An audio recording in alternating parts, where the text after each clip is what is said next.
Ancient Greece and its impact on modern society to fall asleep to. Before Greece had a name. We're traveling back, not just centuries, but millennia. Back to a time before Greece was Greece. Before the Parthenon towered in brilliant color on the Acropolis. Before Socrates walked the streets of Athens asking his uncomfortable questions. We're going to a world of mystery, of collapse and rebirth, of civilizations that rose from the waves and vanished into legend. The Sea Kings. Imagine the Mediterranean, 4,000 years ago. The water stretches endlessly, deep blue meeting lighter blue at the horizon. And on this sea, there were kings. Not kings of land, but kings of water. The Minoans.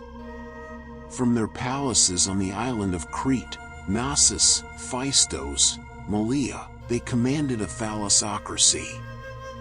A beautiful word. Thalassa means sea in Greek, and Kratos means power. Sea power. They didn't need massive walls around their cities because the sea itself was their wall. Their ships were their shields. The Minoans traded everywhere: Egypt, Cyprus, the Levant.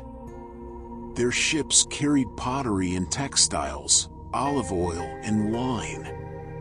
They brought back gold and ivory, stories and ideas. In the ruins of their palaces, archaeologists have found frescoes of dolphins leaping through waves, of young athletes vaulting over bulls, of women in elaborate dresses with exposed breasts and flounced skirts. All these centuries later, we still use maritime trade routes that the Minoans pioneered. They proved that naval power could control an empire without controlling land. The gold masks of Mycenae. While the Minoans ruled the waves, another civilization was growing on the mainland. The Mycenaeans. Where the Minoans built palaces open to the sea breeze, the Mycenaeans built fortresses with walls so massive that later Greeks believed they'd been built by giants, the Cyclopes themselves. At Mycenae, at Tiryns, at Polis, these palace complexes became the centers of entire kingdoms.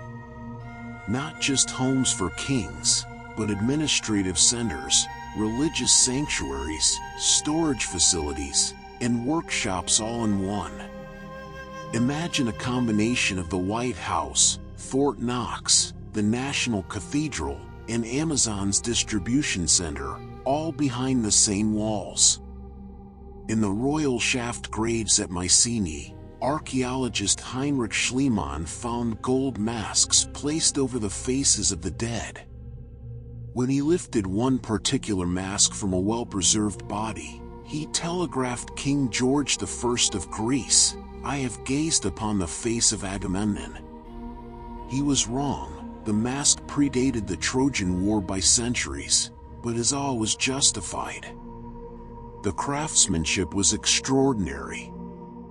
Beaten gold shaped to capture human features with both stylization and startling individuality. The palace culture of the Mycenaeans gave us something we use every single day without thinking about it: bureaucracy. Those massive palaces needed management. They needed records. They needed systems. The Linear B tablets we'll discuss soon show an obsessive attention to inventory, taxation, religious offerings, military equipment. Modern government administration, modern corporate management, the very idea that complex societies need extensive record keeping, all of this has roots in those palace archives where scribes tracked every jar of olive oil and every bronze spearhead. The tablets that waited. Picture this: you're in 1952. World War II has been over for 7 years. A British architect named Michael Ventris is obsessed with a mystery that has haunted scholars for half a century. In the ruins of Mycenaean palaces, archaeologists have found thousands of clay tablets covered in strange symbols. They call it Linear B. These tablets were never meant to survive. They were just administrative records, temporary notes that would be recycled and reused. But when the palaces burned, and they all burned, suddenly and catastrophically around 1200 BCE, the fire baked these clay tablets hard as stone. Disaster preserved them. For decades, no one could read them.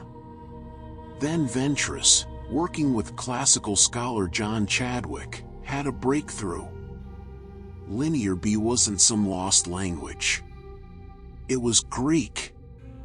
The earliest form of Greek we have. When you read words like Patiionija on a tablet from Polis, you're reading Patnia, which means lady or queen. When you read Douiro, you're reading Doulos, which became doulos, slave. These tablets revealed something profound. The Mycenaeans were Greeks.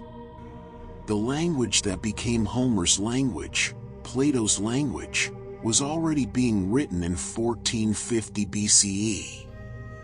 Every time you use a word with Greek roots, telephone, democracy, philosophy, marathon, you're speaking a language with an unbroken written tradition going back 34 centuries. Linear B shows us that bureaucracy and literacy go hand in hand. Complexity demands writing. And once writing exists, knowledge can compound across generations in ways oral cultures can never match. The end of the world. Around 1200 BCE, the Bronze Age Mediterranean world ended. Not gradually. Not peacefully. Suddenly, catastrophically. Palaces across Greece burned. Mycenae, Tiryns, Polis, all destroyed. Trade networks that had connected 3 continents for centuries collapsed. Writing disappeared. The population dropped dramatically. The Mycenaean collapse was part of something larger, the Late Bronze Age collapse. From Greece to Anatolia to the Levant to Egypt, civilization after civilization fell. The Hittite Empire, which had rivaled Egypt in power, vanished. Cities in Canaan were abandoned. Only Egypt survived, and even Egypt was severely weakened. What caused it? We still don't know for certain. Climate change, making agriculture unsustainable. Earthquakes, triggering cascading failures. Invasions by mysterious sea peoples mentioned in Egyptian records. Internal revolts. Systems collapse where interconnected civilizations fell like dominoes when one failed. Probably all of these, feeding into each other. The Bronze Age collapse teaches us that complexity creates vulnerability. That civilizations can be fragile. That progress isn't inevitable or permanent. When we worry about climate change, resource depletion, pandemic preparedness, we're worrying about the same forces that ended the Bronze Age world. The people from the north. After the collapse came strangers. Or so the ancient Greeks themselves believed. They told stories of a people called the Dorians who swept down from the north, speaking a different dialect of Greek, bringing iron weapons while the old Mycenaean world still relied on bronze. The ancient Greeks used this story to explain the cultural differences between different Greek regions. The Spartans spoke a Doric dialect. So did the people of Crete and much of the Peloponnese. The Athenians spoke Ionic Greek and claimed to be the original inhabitants, never conquered by Dorians. Modern archaeology has complicated this simple invasion narrative. There's little archaeological evidence for a massive invasion. No sudden appearance of a completely new material culture. More likely, the Dorians were one group among many moving through a landscape devastated by collapse. They may have been pastoralists from the margins who moved into abandoned areas. Or they may be a later invention, a way for classical Greeks to explain their own diversity. The Dorian invasion theory matters today because it teaches us about how cultures explain themselves through origin stories. The debate over the Dorian invasion reminds us that these narratives are often more complicated than they appear. Migration and conquest and cultural exchange all blur together in messy, human ways. The Singing Dark. For 400 years, Greece went quiet. From about 1200 to 800 BCE, there are no written records. No palaces. No monumental buildings. Population declined. People lived in small villages. Trade shrank to almost nothing. This is the Greek Dark Age. Not because these centuries were evil or terrible, we don't know enough to say, but because we can barely see them. The light of written history went out. But the dark wasn't silent. In villages, around fires, at festivals, singers sang. They sang of heroes. Of Achilles and Hector at Troy. Of Odysseus wandering the wine-dark sea. Of Jason and the Argonauts seeking the golden fleece. These songs were ancient even then, preserving memories of the Mycenaean world and formulaic verse that helped singers remember thousands of lines. This oral tradition was sophisticated, nothing like our modern idea of primitive storytelling. Singers used a complex system of formulaic phrases, wine-dark sea, rosy-fingered dawn, swift-footed Achilles, that fit the meter and helped memory. They improvised within a framework, each performance unique but drawing from a common pool of stories, phrases, and narrative structures. Before writing, all human knowledge was stored in human memory and passed down through oral tradition. Even after writing emerged, oral cultures persisted and often thrived. Today, in our era of unlimited digital storage, we've lost something. When everything is written down, recorded, searchable, we no longer train our memories the way oral cultures did. Some cognitive scientists argue that our dependence on external memory, notes, devices, the internet, may be changing how human memory itself functions. The Greek Dark Age reminds us that literacy is both gain and loss. We gain the ability to preserve exact words across time. But we lost the trained memories that could hold epic poems of 15,000 lines. Lines in the dark. Even without writing, without monumental architecture, the Greeks of the Dark Age made beautiful things. On pottery especially. The geometric style, which developed between 900 and 700 BCE, covered vases with precise, ordered patterns. Parallel lines. Meanders. Zigzags. Triangles. Everything is organized into horizontal bands wrapping around the vessel. Later geometric vases added human and animal figures, but even these were abstracted into geometric forms. A horse became a simple curve for the body, straight lines for legs, a triangle for the head. Humans were even simpler, triangular torsos, stick limbs. Groups of mourners around a funeral bier, warriors with shields, chariots in procession, all rendered in this spare, powerful style. There's something moving about geometric art. In a time of poverty and isolation, when the grand frescoes of Mycenaean palaces were forgotten, people still made these careful, beautiful patterns. They imposed order on clay.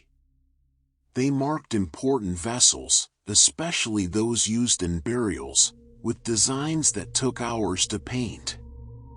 Geometric art represents something deeply human, the drive to create order and beauty even in difficult circumstances. During the Great Depression, people still painted, still made music, still told stories. After World War II, in devastated cities, art flourished. Today, in refugee camps, in prisons, in poverty, people create. The geometric style reminds us that art isn't a luxury of wealthy societies. It's something humans do regardless of circumstances. We make beautiful things even in the dark. Learning to see again. Something changed in the 8th century BCE. Trade networks began reconnecting. Greeks sailed east to Phoenicia and Cyprus, west to Italy and Sicily. And they learned to paint again. Not geometric abstractions, but recognizable images. Animals. Monsters. Gods. Heroes from the stories they'd been singing all along. The archaic pottery revolution, beginning around 700 BCE, transformed Greek art. Painters experimented with orientalizing styles, borrowing motifs from the Near East. Lions, sphinxes, griffins, lotus flowers and palmettes. These weren't just decorations. They were visual proof that the Greek world was reconnecting with the wider Mediterranean. By the 6th century BCE, Greek potters developed the distinctive black figure technique. They painted figures in glossy black slip on the red-orange clay, then incised details with a sharp tool. You could show the muscles of a hero's arm, the feathers of a bird's wing, the scales of a monster's skin. Narrative became possible. A single vase could tell a story, Heracles wrestling the Nemean lion, Achilles and Ajax playing dice during a lull in battle, Dionysus reclining among satyrs. This pottery revolution connects to something we're experiencing today: visual literacy. The ancient Greeks were developing similar skills 27 centuries ago. They learned to read complex narratives and images on vases. They developed shared visual vocabulary, how to show motion, emotion, divine presence. When we scroll through our feeds, parsing meaning from images in milliseconds, we're using cognitive skills that the archaic Greeks were among the first to develop systematically. Corinth's tiny masterpieces. In the city of Corinth, positioned perfectly between two seas, potters specialized in something unusual: tiny vessels. Proto-Corinthian pottery, produced from about 720 to 640 BCE, was miniature and exquisite. Small oil flasks, perfume bottles, delicate containers for precious substances. The painters of these vessels worked on a minute scale. Using fine brushes, perhaps single hairs, they painted elaborate scenes on surfaces smaller than your palm. Animals processed in careful freezes. Mythological scenes reduced to tiny perfection. The Chigi vase, one of the masterpieces of Proto-Corinthian pottery, shows a hoplite battle, a lion hunt, and a judgment scene, all on a vessel barely 10 inches tall. Proto-Corinthian pottery was luxury exportware. It spread throughout the Mediterranean. Archaeologists find it in Italy, Sicily, Egypt, even as far as Etruria. These tiny, expensive vessels carried Corinthian perfumes and oils, but they also carried something less tangible: Corinthian artistic style. Greek aesthetics. The idea that small things could be worth vast sums if made with sufficient skill. Proto-Corinthian pottery established something we take for granted: the luxury goods market.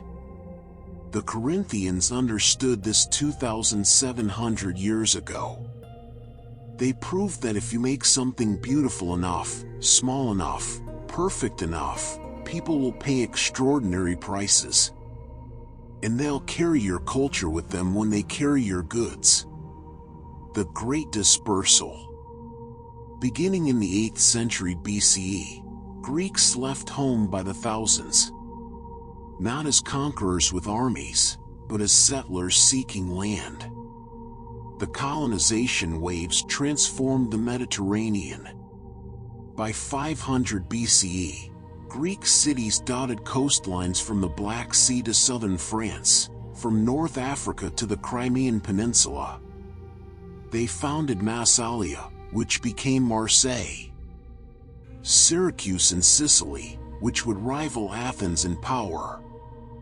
Byzantium on the Bosphorus, which would become Constantinople and then Istanbul. Cyrene in Libya. All beyond the Black Sea. Dozens, hundreds of new cities.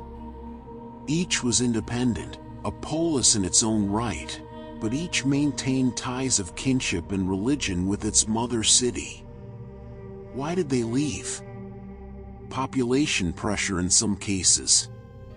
Political strife in others.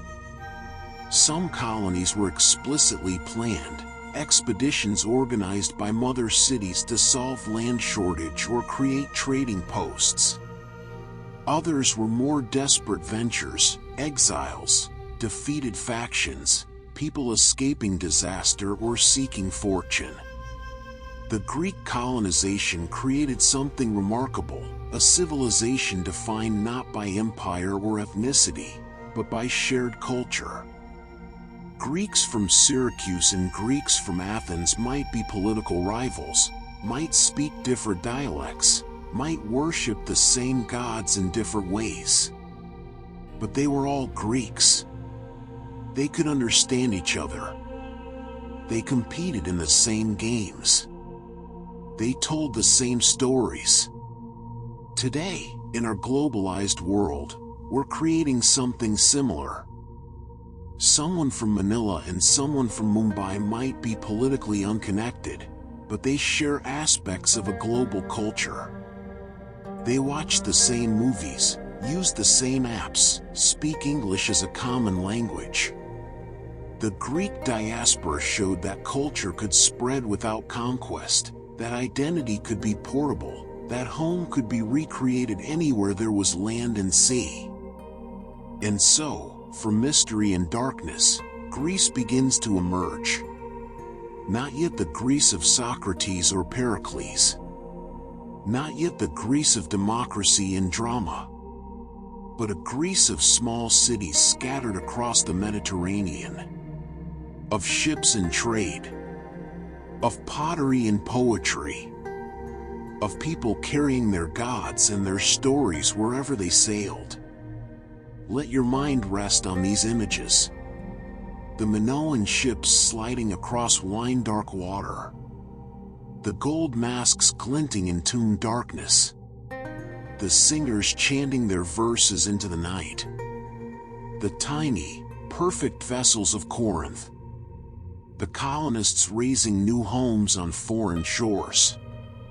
Next we'll watch as these scattered cities begin to organize themselves. As chaos starts to crystallize into order. As the polis, the city-state, rises from the ashes of the Bronze Age world. The birth of the polis. City-states and order. Now, something new is forming. In valleys, on hillsides, around harbors, communities are organizing themselves in ways the world has never quite seen before. This is the moment when chaos crystallizes into structure, when scattered villages become something more. The polis is being born, the city-state, and with it, a whole new way of thinking about power, citizenship, and what it means to belong. The city-state awakens. Around 800 BCE, across Greece, villages began to coalesce. Not into kingdoms under a single ruler, not into tribes wandering with their herds, but into something unique, the polis, the city-state. Each polis was independent, sovereign. Athens was a polis. So was Sparta, Corinth, Thebes, Argos, Megara. Each controlled its own territory, the city itself and the surrounding countryside. Each had its own government, its own laws, its own coins, its own calendar, its own festivals. They shared a language, shared gods, shared culture. But politically, each stood alone. The polis was small enough that citizens could know each other, at least by sight.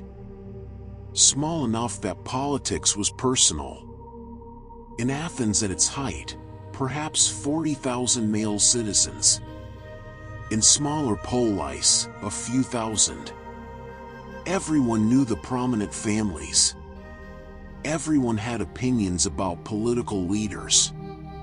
When the assembly met, ordinary citizens could speak, could be heard.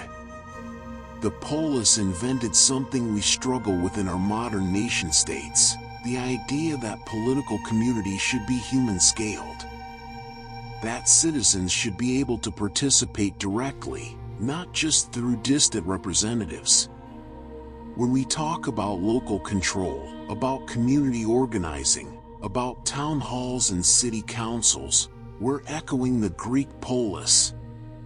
They proved that small-scale political organization could be powerful, could inspire loyalty, could make people willing to die for their city.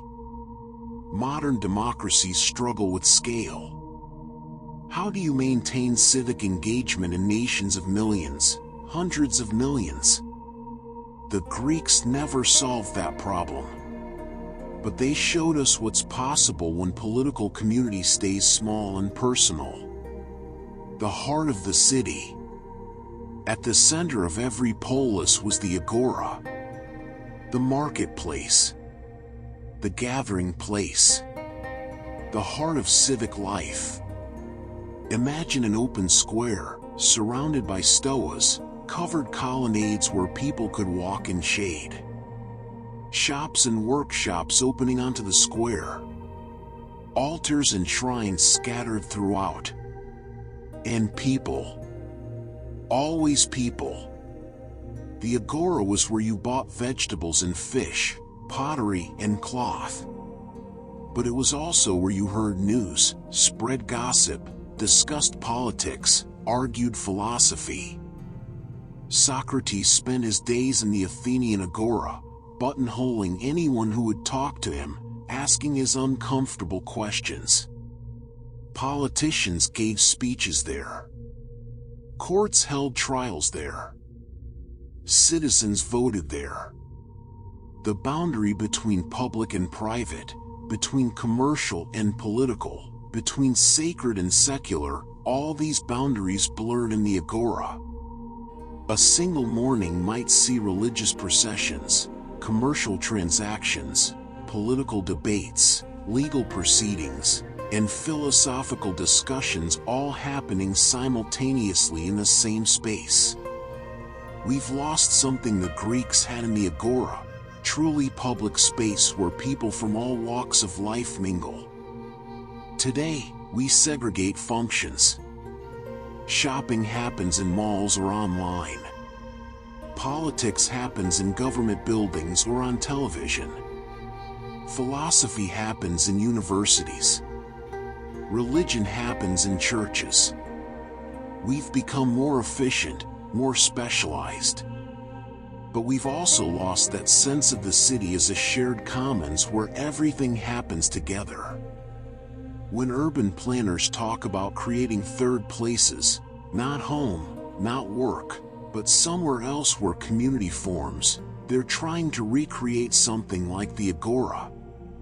Coffee shops, public parks, farmers' markets. Places where people gather for no particular purpose except to be together, and where that togetherness becomes the foundation of civic life. The age of tyrants. The word tyrant carries dark weight for us. We think of cruelty, oppression, absolute power wielded capriciously. But in archaic Greece, tyranny was something different. Something almost progressive. In city after city, during the 7th and 6th centuries BCE, strong men seized power. They called them tyrannoi, tyrants. But these weren't inherited positions. Tyrants were outsiders to the old aristocratic families. They took power by force, yes, or by political maneuvering. But often they had popular support. They promised to break the stranglehold of old noble families on power. They promised land reform, debt relief, public building projects. Pisistratos in Athens, Periander in Corinth, Polycrates in Samos. These tyrants beautified their cities with temples and fountains. They sponsored festivals and athletic competitions. They supported poets and artists.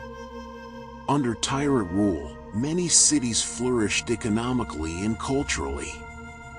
The people benefited, even as political freedom was curtailed. But tyranny was unstable.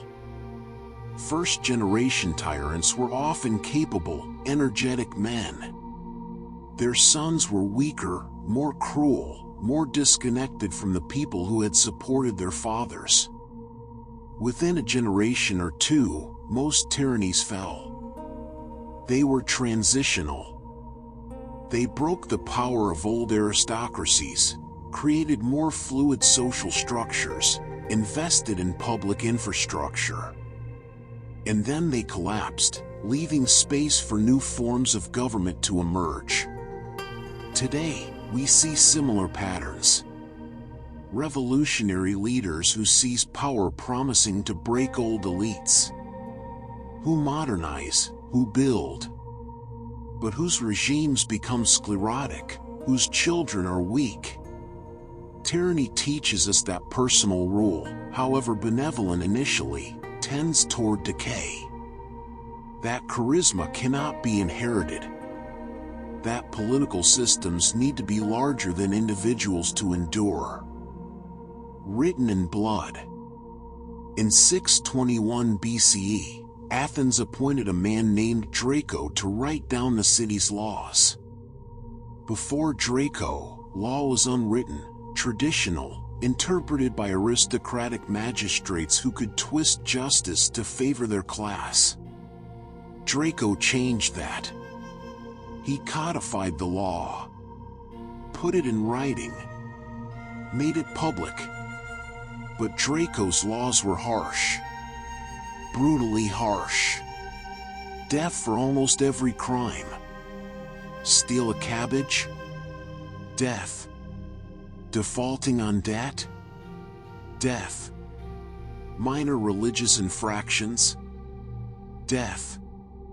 Later Greeks said Draco's laws were written not in ink but in blood. The orator Demades quipped that Draco inscribed his laws with blood rather than ink. Still, harsh as they were, Draco's laws established something revolutionary, the principle that law should be written and knowable.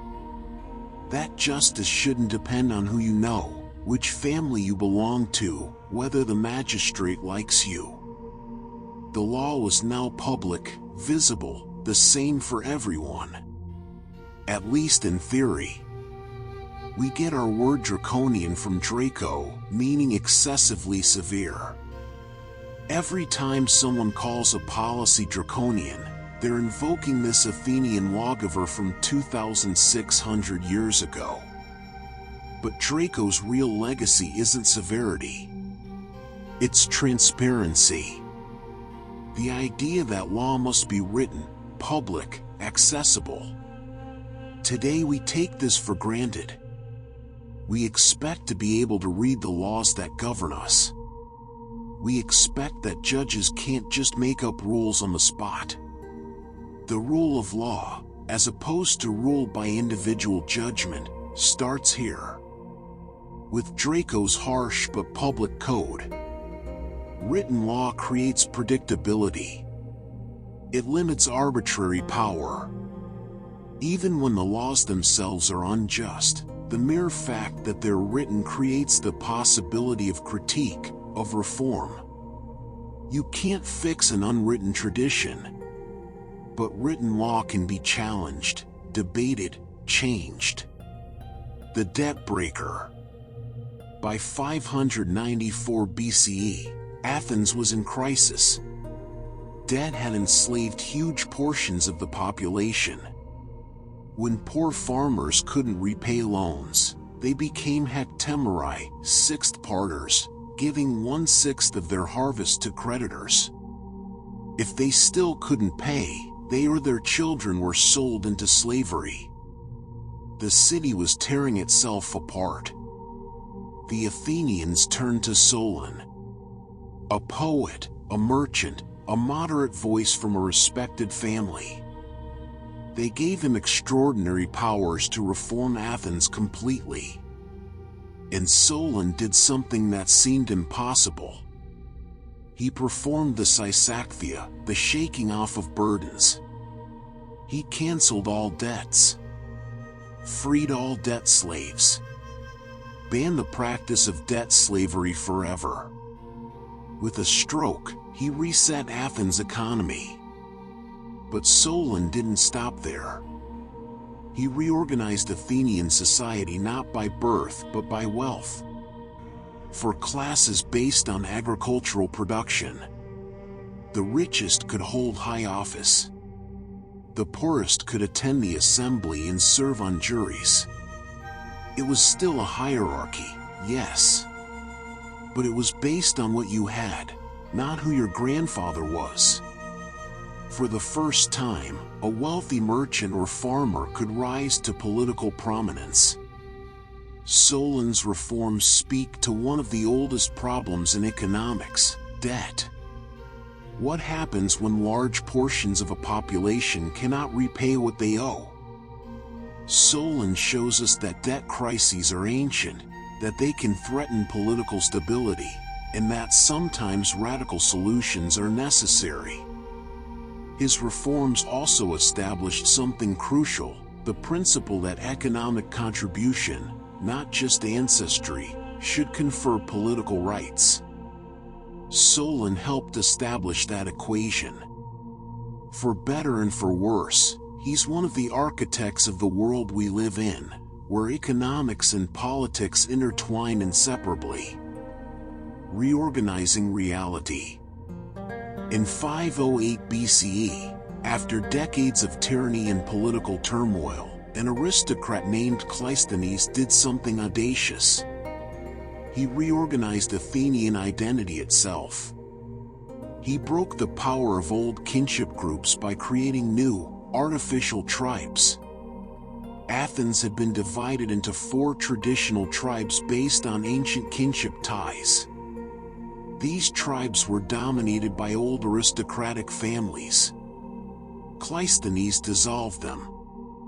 He created 10 new tribes, each composed of demes, local districts, from 3 different regions, the coast, the city, and the inland areas. Each new tribe deliberately mixed people from different regions and different social classes. It was social engineering on a massive scale. Suddenly, your political identity wasn't about your family or your traditional clan. It was about this new, constructed tribal affiliation. Rich and poor, urban and rural, all mixed together. And it worked. The new tribes became the basis for military organization, for political representation, for civic festivals. Within a generation, they felt natural, traditional, as if they'd always existed.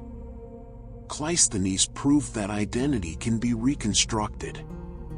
That political community isn't just natural or organic, but can be deliberately designed.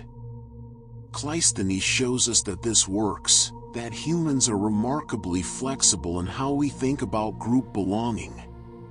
But he also shows us the power of such reorganization. By breaking old loyalties and creating new ones, you can fundamentally transform how power operates. Every time a government redraws electoral districts, creates new administrative divisions, reorganizes institutions, they're following Cleisthenes' playbook, using geography and structure to reshape political reality. The pottery ballot. Here's how ostracism worked. Once a year, the Athenian assembly would vote on whether to hold an ostracism. If they voted yes, citizens would gather in the agora 2 months later. Each would bring an ostracon, a pottery shard, and scratch a name onto it. Any name. Whose name? Whoever you thought was becoming too powerful, too dangerous to the democracy. If at least 6,000 votes were cast, the man with the most votes was exiled. For 10 years. No trial. No specific charges. Just exile. He could take his property. His family wasn't harmed. But he had to leave Athens for a decade. The idea was to prevent any single individual from accumulating so much power that he could become a tyrant. Hundreds of these ostraca survive. They're poignant. Some carefully inscribed with neat letters. Others scrawled hastily. Some include insults. Megacles the adulterer, one reads. Another, Aristides, son of Lysimachus, because he's too just. That last one is famous. The story goes that an illiterate farmer asked Aristides himself to write Aristides' name on his ostracon. When asked why, the farmer said he was tired of hearing everyone call him the just. Ostracism is democracy's dark side. The tyranny of the majority. The power to exile someone not for breaking laws, but simply for being too successful, too prominent, too unpopular. It's mob rule institutionalized. Yet it reveals something important about how Athenians thought about their democracy. They were willing to sacrifice individual rights to protect collective equality. They believed that preserving democracy as a system mattered more than any individual's political career. Modern democracies struggle with this. We have term limits, trying to prevent any individual from accumulating too much power through long tenure. We have recall elections. We have impeachment. All tools to remove people from office outside normal electoral cycles. Ostracism reminds us that democracy's commitment to equality can justify extraordinary measures, and that there's always tension between individual liberty and collective self-governance. Metal memory. Sometime in the late 7th century BCE, in the kingdom of Lydia in what's now Turkey, someone had an idea that would transform economics forever. Take a standardized weight of precious metal. Stamp it with an official seal guaranteeing its weight and purity. You've just invented coins. The Greeks adopted coinage enthusiastically. Each polis minted its own coins. Athens had its famous owls, silver tetradrachms stamped with the goddess Athena on one side and her sacred owl on the other. Corinth had Pegasus. Aegina had a sea turtle. These weren't just currency. They were civic symbols, propaganda, art. Holding an Athenian owl meant holding a piece of Athens itself, its power, its prestige, its promise of value. Coinage enabled something precious metals alone couldn't: trust at scale. You didn't need to know the merchant. You didn't need to weigh the silver yourself or test its purity. The polis guaranteed the coin. This massively reduced transaction costs. Markets expanded. Trade flourished. And with coins came something else: the ability to pay large numbers of people quickly. Soldiers, for instance. Jurors. Public workers. The state could mobilize resources in new ways. Every coin in your pocket is heir to those first Lydian and Greek coins. But coinage did something beyond facilitating trade. It created abstract value.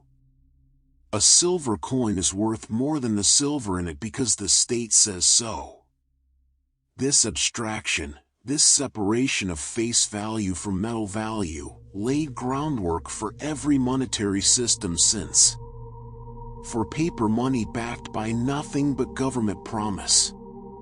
The Greeks showed that money is ultimately social trust made tangible. That economies run on shared belief. The web of exchange. By the 6th century BCE, the Aegean Sea was crisscrossed with trade routes. Ships from Athens carried olive oil and wine. Corinth exported pottery and bronze work. Miletus dealt in textiles. Aegina became a mercantile powerhouse despite having little natural resources, purely through trade. These weren't just bilateral exchanges. This was network trade. A merchant might load Athenian oil onto a ship, sail to Egypt, exchange it for grain, take the grain to the Black Sea, exchange grain for timber and salted fish, bring those back to Greece. Each leg of the journey adding value, creating profit. Information flowed along these routes as surely as goods. News of war, political changes, religious innovations. Ideas about art and architecture. Scientific knowledge. Philosophy. The Greeks developed sophisticated financial instruments. Maritime loans with built-in insurance: if the ship sank, the debt was canceled. Bottomry, where the ship itself served as collateral. Partnerships where multiple investors shared risk and profit. All the complexity of modern finance, in embryonic form, developed by merchants trying to manage the uncertainty of sea trade. The Aegean trade networks were an early version of globalization. Not global in our sense, they covered the Mediterranean and Black Sea, not the whole world. But global in principle. Different regions specializing in different products. Complex networks of exchange creating interdependence. Wealth flowing to those who could manage information and risk, not just those who controlled resources. When modern economists talk about comparative advantage, about how trade benefits all parties by allowing specialization, they're describing something Greek merchants understood viscerally. But the fundamental dynamic, that exchange creates wealth, that networks create power, that controlling trade routes matters as much as controlling land, all this the Greeks knew well. Two worlds, one polis. When we picture ancient Greece, we imagine the city, the agora, the temples, the theaters. But most Greeks didn't live in the city. They lived in the countryside. They were farmers, shepherds, herders. They grew olives and grapes, wheat and barley. They kept goats and sheep. Their lives followed the rhythms of agriculture, not politics. The rural-urban divide was profound. Urban Greeks looked down on farmers as unsophisticated, rough, crude. Country people resented city dwellers as soft, disconnected from real work, parasitic. Yet both were citizens of the same polis. Both had votes in the assembly. Both served in the army. And the tensions between them shaped politics constantly. In Athens, the rural demes, the country districts, often voted as a bloc, suspecting urban politicians of corruption and luxury. During the Peloponnesian War, when Spartan invasions forced country people to crowd behind Athens' walls, abandoning their farms, the resentment was bitter. Urban and rural Greeks needed each other. The city needed food from the countryside. The countryside needed the market, the protection, the cultural life of the city. But they never fully trusted each other. This tension is still with us. Urban versus rural. Cosmopolitan versus traditional. Every modern democracy struggles with it. Cities tend to be more diverse, more liberal, more focused on commerce and culture. Rural areas tend to be more conservative, more religious, more focused on traditional values and ways of life. Elections turn on these differences. Brexit. Trump. Political polarization follows geographic lines that would have made sense to ancient Greeks. They understood that geography shapes worldview, that where you live influences how you see politics and what you value. The Polis tried to bridge this divide by making both urban and rural citizens equal participants in governance. Sometimes it worked. Often it didn't. We're still trying to solve the same problem, still searching for ways to unite city and countryside into functional political community. And so the polis takes shape. Not perfect, not even particularly fair by our standards, but structured, ordered, a framework within which thousands of humans can live together, make collective decisions, pursue shared goals. The agora bustles with life. Coins change hands. Laws are carved in stone. Tribes mix rich and poor. And always, the tension between democracy and authority, between individual and collective, between city and countryside. The assembly gathered in the agora, thousands of voices debating. The ostraca scattered across the ground, each bearing a name. The silver owl coins glinting in a merchant's palm. The farmer walking into the city for a festival, feeling both proud and out of place. We've watched cities rise, laws carved in stone, coins stamped with civic symbols.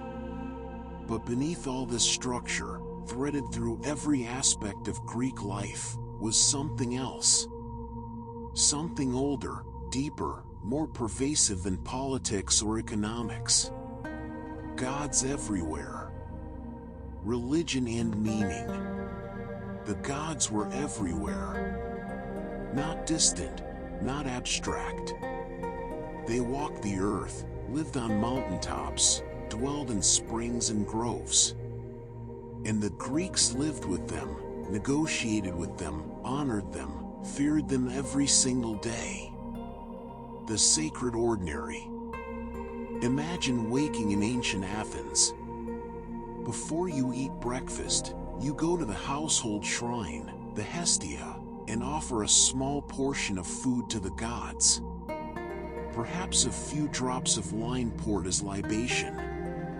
A whispered prayer. This isn't special.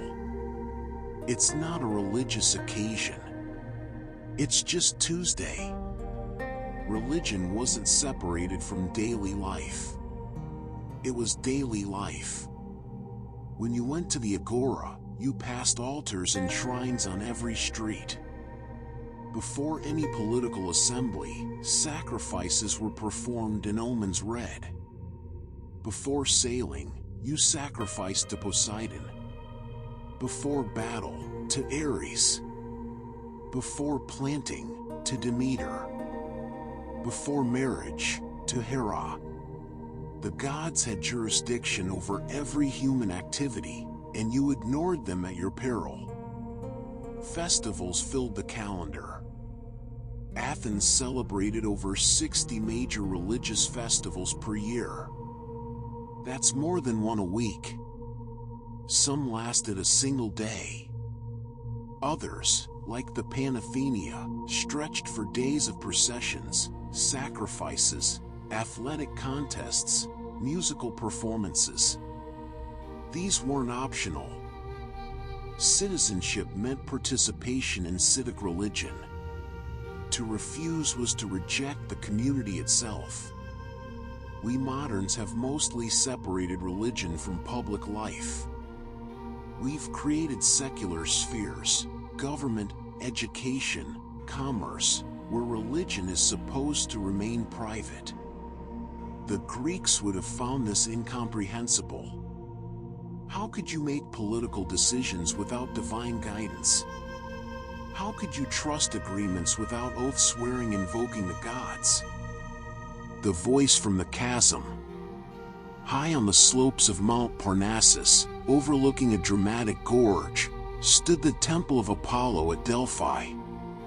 And in that temple, seated on a tripod over a chasm in the earth, a woman called the Pythia breathed sacred vapors and spoke the words of the god. The Delphic oracle was the most famous oracle in the ancient world. Kings and commoners alike made pilgrimage to ask Apollo's advice. Should I start this war? Whom should I marry? Where should we found our colony? How can I cure this plague?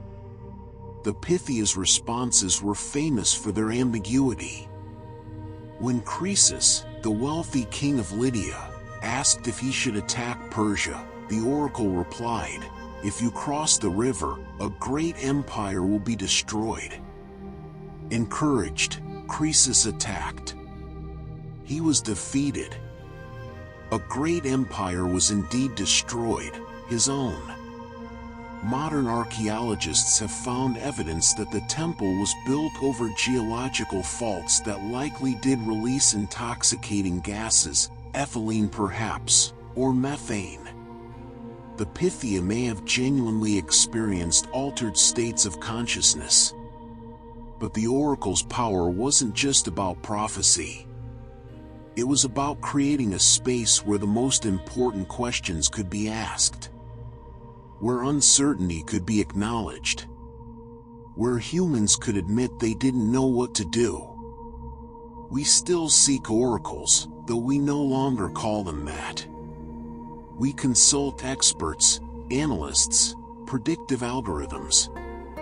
We ask economists about the future of markets, political scientists about elections, climate scientists about environmental change. We want someone to tell us what will happen, what we should do. The Delphic oracle reminds us that ambiguity in advice isn't a bug, it's a feature. Ambiguous prophecies forced questioners to interpret, to think deeply about their situations, to take responsibility for their decisions. The oracle didn't tell you what to do. It gave you a framework for making your own choice. Perhaps our modern oracles, our experts in AIs, should learn from that ancient wisdom. The secret that kept. For nearly 2,000 years, every September, initiates walked the sacred way from Athens to Eleusis, 14 miles through the dusty countryside, to participate in the most sacred rites of Greek religion, the Eleusinian mysteries. And for 2,000 years, no one revealed what happened there. We know the outline. The mysteries honored Demeter and her daughter Persephone. They reenacted the myth of Persephone's abduction to the underworld and her return, symbolizing death and rebirth, the cycle of the seasons. Initiates fasted. They drank kykeon, a barley drink that may have contained psychoactive substances. They witnessed sacred objects revealed in flickering torchlight. They experienced something that ancient writers describe in odd tones as life-changing. But the details? Those were secret. To reveal them meant death. And remarkably, the secret held. Not one ancient author gives us a complete account. We have hints, fragments, scholarly speculation. But what the initiates actually saw, what they actually experienced in that great hall at Eleusis, that died with the last initiate, probably in the 4th century CE when Christian emperors finally closed the sanctuary.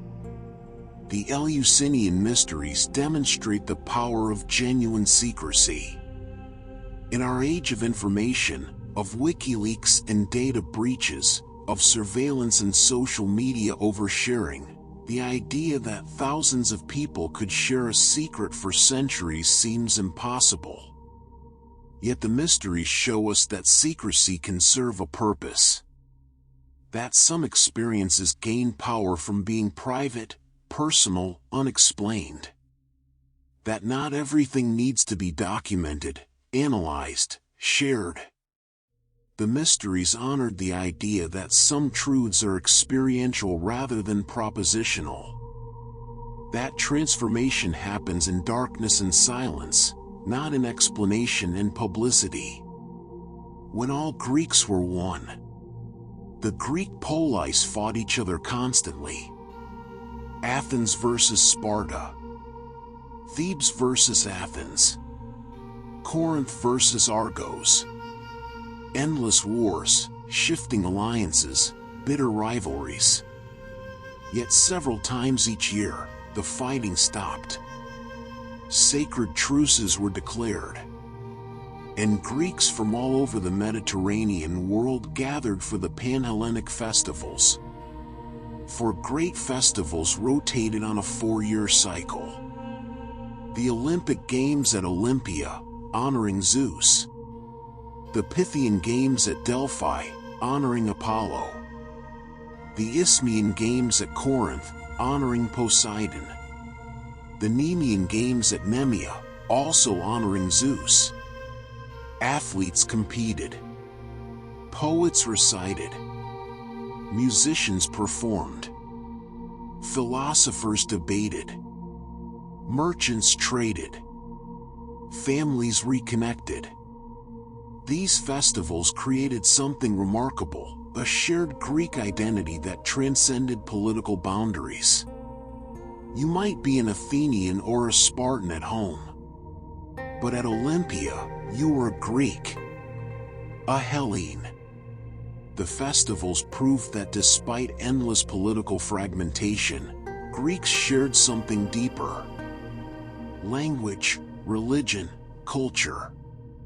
They could recognize each other. They belonged to something larger than any single polis. The Olympics, consciously modeled on the ancient games, briefly unite the world in peaceful competition. International sporting events create moments of shared humanity across political divisions. Cultural festivals, academic conferences, artistic gatherings, all serve similar functions. They remind us that human identity operates at multiple scales simultaneously. You can be a New Yorker and an American and a human being, all at once.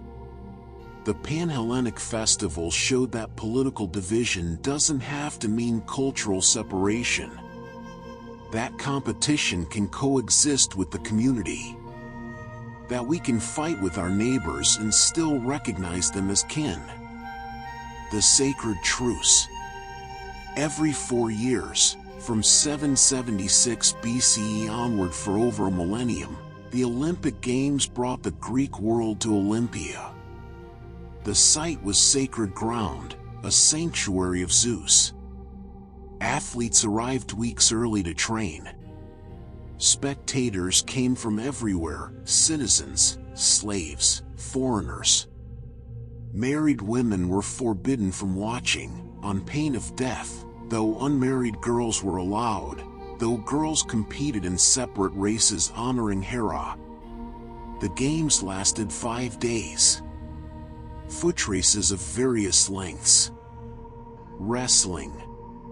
Boxing, brutal, no weight classes, fought until someone surrendered or collapsed. Pancration, a combination of wrestling and boxing with almost no rules, where death wasn't uncommon. Chariot racing, where wealthy patrons won glory while hired drivers risked their lives.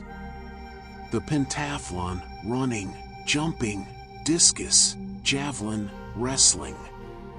All performed naked. The word gymnasium comes from gymnos, meaning naked. Winners received only olive wreaths. No money, no material prizes. Just glory. Undying fame. Their names are recorded and remembered.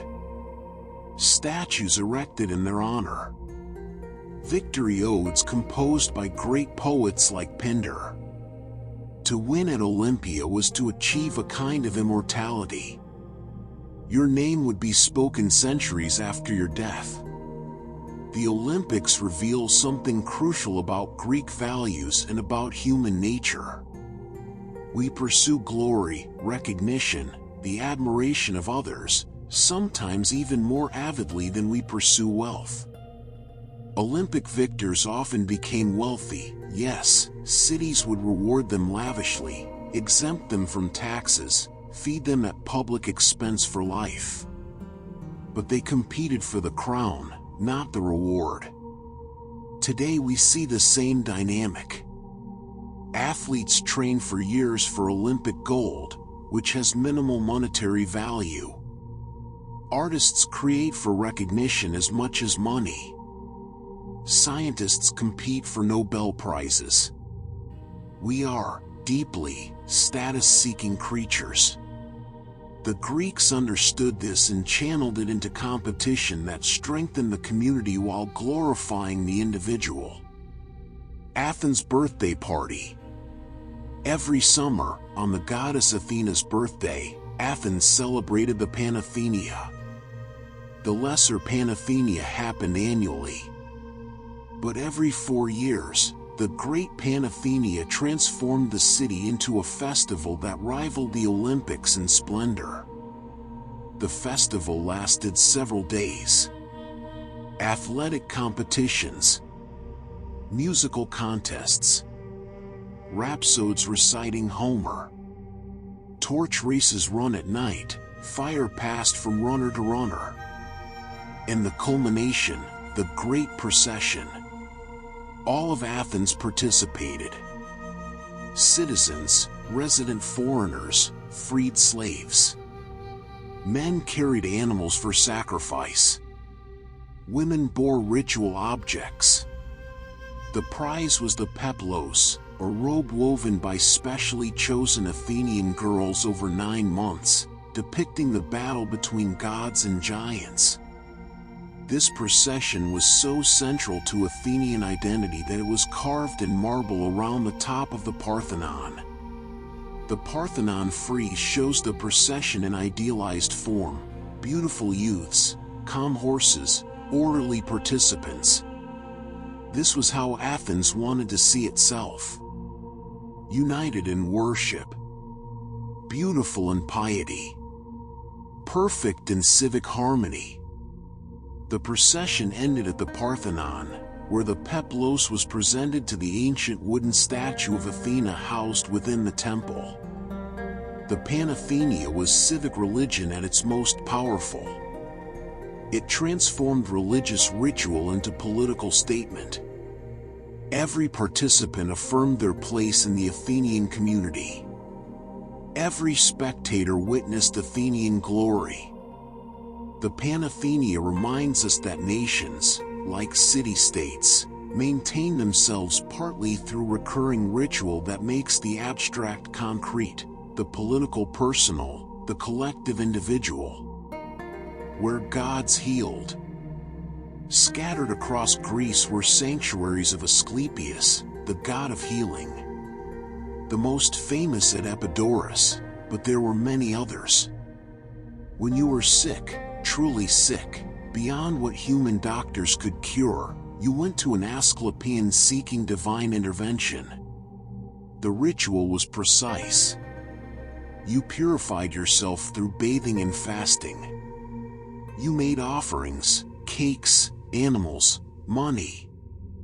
Then you underwent enkoemesis, ritual sleep in the abaton, a special dormitory within the sanctuary.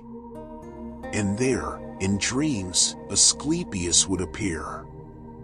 Sometimes he performed surgery on you while you slept. Sometimes he gave advice. Sometimes he simply touched you, and you woke healed. The Asclepia weren't simply temples. They were healing complexes. They had baths, gymnasiums, theaters, libraries. Treatment combined divine intervention with practical medicine, diet, exercise, rest, therapeutic bathing. The sanctuaries carefully curated their reputation, displaying inscribed testimonials from grateful patients cured of blindness, paralysis, chronic pain, infertility. The Asclepia recognized that healing is holistic. Mental state affects physical health. Environment matters. Hope itself has therapeutic power. The placebo effect, which we often dismiss as mere psychology, can be genuinely curative. The Asclepia created environments of hope. Patients arrived expecting healing, surrounded by evidence of others cured, in beautiful settings designed to promote wellness. This wasn't primitive superstition. It was sophisticated understanding of psychosomatic medicine, of how belief and environment shape health outcomes. Today's hospitals are beginning to relearn what the Greeks knew, that healing spaces should be beautiful, that patient psychology matters, that treatment is more than medication. The manufactured god. After Alexander the Great conquered Egypt, his general Ptolemy founded a dynasty that would rule for 3 centuries. But Ptolemy faced a problem. How do you unite Greek conquerors and Egyptian subjects? How do you create shared identity across cultural chasms? His solution was audacious. He created a new god. Serapis was a syncretistic deity, combining Greek and Egyptian elements. His iconography borrowed from Zeus, the beard, the throne, the divine majesty. But his associations linked to the Egyptian Osiris and the sacred Apis bull. His cult combined Greek rational philosophy with Egyptian mystery religion. His temples were architectural marvels, the Serapeum in Alexandria rivaling any building in the ancient world. Remarkably, it worked. Serapis worship spread throughout the Hellenistic world and even into the Roman Empire. Greeks and Egyptians both worshipped at his temples. The manufactured god became genuinely divine, at least in the eyes of his devotees. He remained popular for centuries, until Christianity finally displaced the old gods. Serapis proves that religion is, partly, cultural construction. That the divine can be shaped to serve political ends. That given the right circumstances, new gods can be created and old ones reimagined. This makes some people uncomfortable. It seems to reduce religion to mere politics. But it might instead suggest that the human religious impulse is flexible, creative, capable of synthesizing across traditions. Serapis reminds us that religious evolution is normal, that tradition and innovation aren't opposites, that even manufactured beliefs can become genuinely meaningful.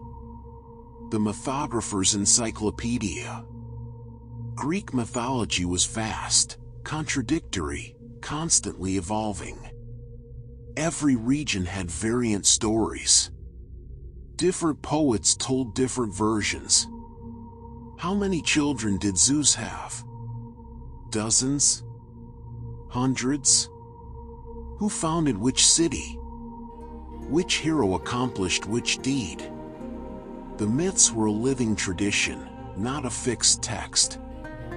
Apollodorus, or whoever wrote under his name, attempted something impossible, cataloging all Greek mythology in a single work.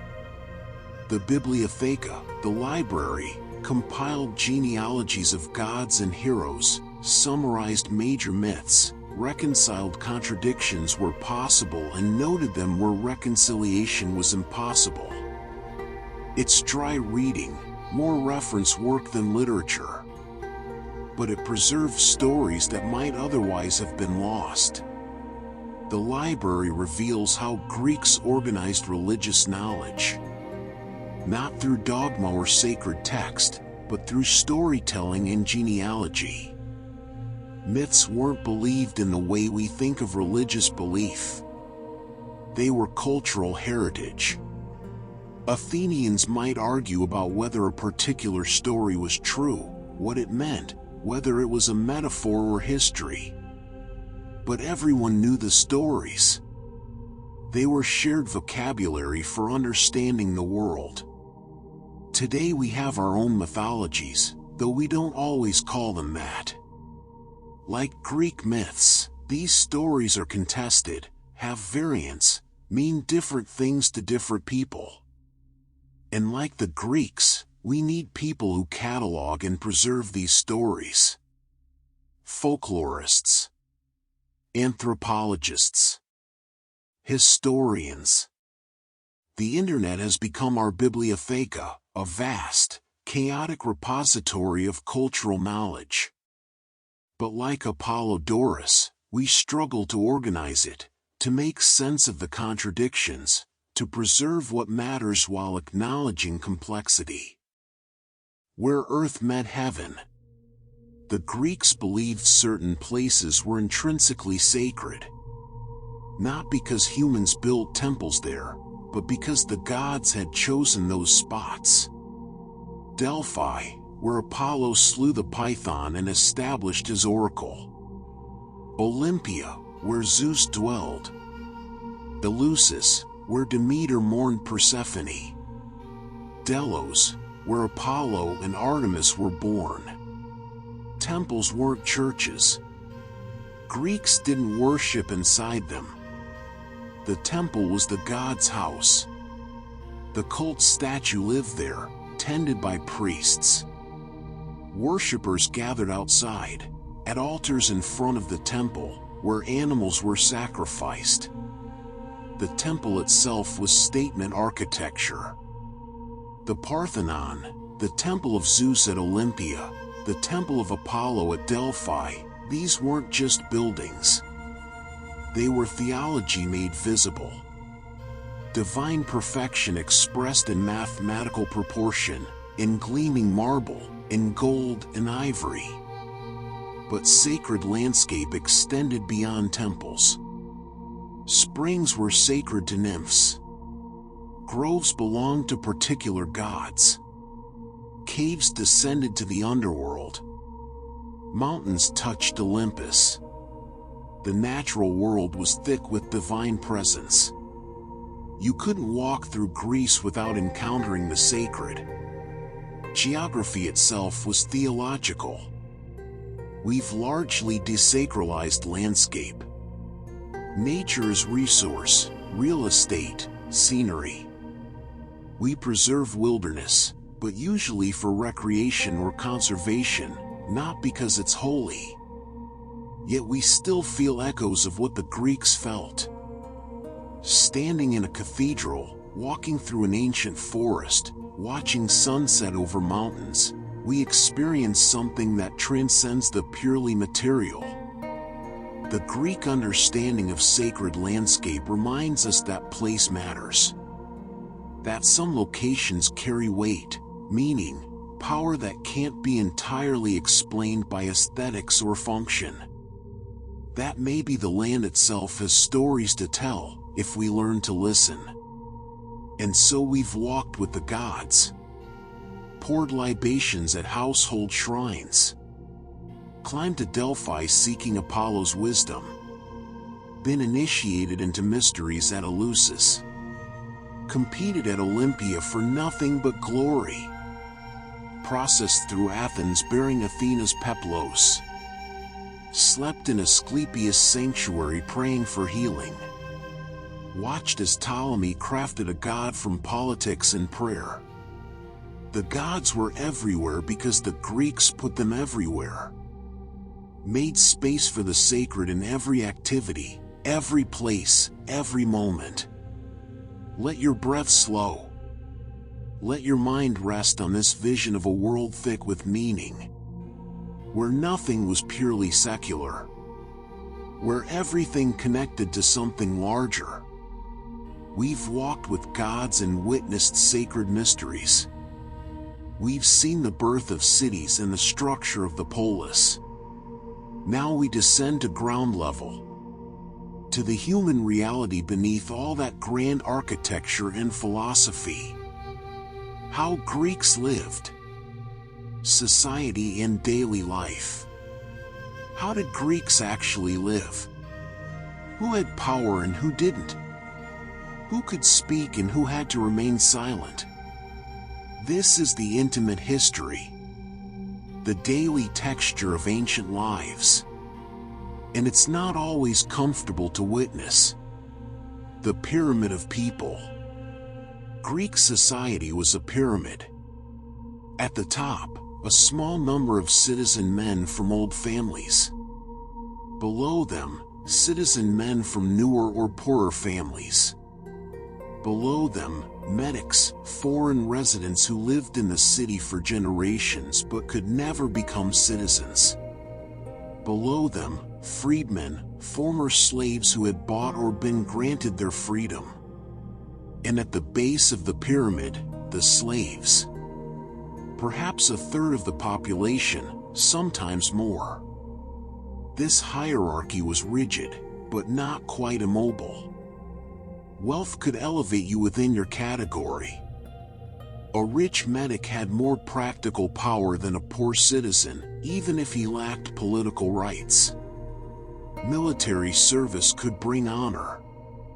Athletic or artistic achievement could win glory. But the basic categories were fixed. A slave who gained freedom became a freedman, never a citizen. A medic's children remained medics, even if born in Athens. The Greeks, especially the Athenians, talked constantly about equality and democracy. But they meant equality among citizens. That was perhaps 10 to 15% of the population. Everyone else, women, slaves, foreigners, existed outside the democratic community. They were necessary for democracy's functioning but excluded from its benefits. The Greeks were at least honest about their exclusions. They didn't pretend everyone was equal. We do pretend, and the gap between ideal and reality creates its own problems. Perhaps what the Greek example teaches us is that the boundaries of political community are always contested, always constructed, never natural. Every society decides who counts as US and who remains them. The question is whether we can expand that circle or whether exclusion is inherent to community itself. The privilege of belonging. Citizenship in Athens was precious because it was rare. After 451 BCE, when Pericles passed his citizenship law, both your parents had to be Athenian citizens for you to be a citizen yourself. If your father was Athenian but your mother was foreign, you weren't a citizen. You were a metic, regardless of where you were born, regardless of how long your family had lived in Athens.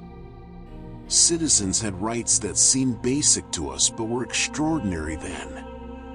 The right to own land. The right to participate in the assembly, to vote on laws and policies. The right to hold office. The right to serve on juries. The right to marry an Athenian woman and have your children be citizens. Protection from summary execution or torture. Citizens could only be punished after trial by jury. But citizenship also carried obligations. Military service was mandatory. Citizens provided their own equipment. The wealthy served as cavalry, the middle class as hoplites, the poor as rowers in the navy. You were expected to attend the assembly, to serve on juries when chosen, to participate in religious festivals. Citizenship was identity. To be exiled, to lose your citizenship, was a kind of death. We've largely forgotten how precious citizenship felt to the Greeks, how it shaped identity completely. Today, citizenship feels more like administrative status than sacred bond. We carry passports, pay taxes, vote occasionally. But do we feel the weight of citizenship the way Athenians did? The Greek model suggests that strong political community requires both exclusivity and obligation. That if citizenship means nothing special, demands nothing difficult, it becomes merely bureaucratic rather than transformative. Two models of womanhood. In Athens, respectable women were largely invisible. They lived in the women's quarters of the house, the gynaikeon, and rarely appeared in public. They couldn't own property, couldn't make legal contracts, couldn't appear in court. Their kyrios, their male guardian, father or husband, made all legal and financial decisions. An Athenian woman's life was domestic. Spinning, weaving, managing the household, raising children. Her reputation depended on not being talked about. Spartan women lived differently. They exercised, trained athletically, sometimes competed in games. They owned property. By some estimates, they controlled 2/5 of Sparta's land. When men were away at war or living in military barracks, women managed estates, made economic decisions. They were literate, educated, outspoken. Other Greeks found Spartan women scandalous, immodest, too free. Why the difference? Sparta's military culture required women to be strong, capable, independent. They needed to run society while men were soldiers. Athens' democratic culture, paradoxically, restricted women more. Athenian men spent enormous time on public affairs, assembly, jury duty, military service, symposia. This required women to be purely domestic, to free men for political life. The contrast between Athens and Sparta reminds us that gender roles are cultural constructions, not natural inevitabilities. The same Greek culture produced radically different models of womanhood based on different social priorities. Today, debates about women's roles, work-life balance, career versus family, these echo ancient tensions. We've expanded women's legal rights dramatically. But we still argue about whether women can have it all, whether careers and motherhood are compatible, whether traditional or progressive models serve women better. The Greeks show us that these questions don't have universal answers. They depend on what kind of society you're trying to build, what you value, what trade-offs you're willing to make. The guardian's authority. Every woman in Athens had a kyrios, a male guardian. For unmarried women and widows, usually their father or nearest male relative. For married women, their husband. The kyrios controlled all legal and financial matters. A woman couldn't buy or sell property, couldn't make contracts above trivial amounts, couldn't testify in court, couldn't represent herself legally in any way. This wasn't just custom. It was law. Women were legally perpetual minors, regardless of age or capability. A wealthy widow might effectively run a business empire, but legally, she did so through her kyrios. Her decisions were his decisions. Her property was his to manage. Even her children, if her husband died, might be controlled by her husband's male relatives rather than by her. The kyrios system reflected Greek beliefs about women's nature. They were seen as less rational, more emotional, needing male guidance and protection. This wasn't universal oppression. Some women clearly wielded significant informal power, and some kyrioi were benevolent. But the structure ensured that women's power was always mediated through men, always unofficial, always vulnerable. Legal guardianship of adult women persisted in Western law into the 20th century. Married women couldn't open bank accounts, couldn't get credit cards, couldn't sign contracts without husband's permission. This ended only recently, in the 1970s in many places. The kyrios system reminds us how recently women gained legal personhood, how deeply patriarchal structures ran through law and custom. It also reminds us that legal rights matter. That informal influence isn't enough. That equality requires not just cultural change but legal transformation. The movement from kyrios to legal equality took over 2,000 years. We shouldn't forget that. Who learned what? Education in Greece was private, expensive, and deeply unequal. Wealthy families hired tutors for their sons. The boys learned to read and write, to recite Homer, to play the lyre, to compete athletically. They studied mathematics and geometry. As they grew older, some studied rhetoric, philosophy, advanced subjects with famous teachers. Poor boys learned their father's trades. Farming, pottery, smithing, carpentry. This was practical education, hands-on, passed from generation to generation. Some learned basic literacy at public festivals and through oral culture. But formal education, the kind that led to political or intellectual careers, was for the wealthy.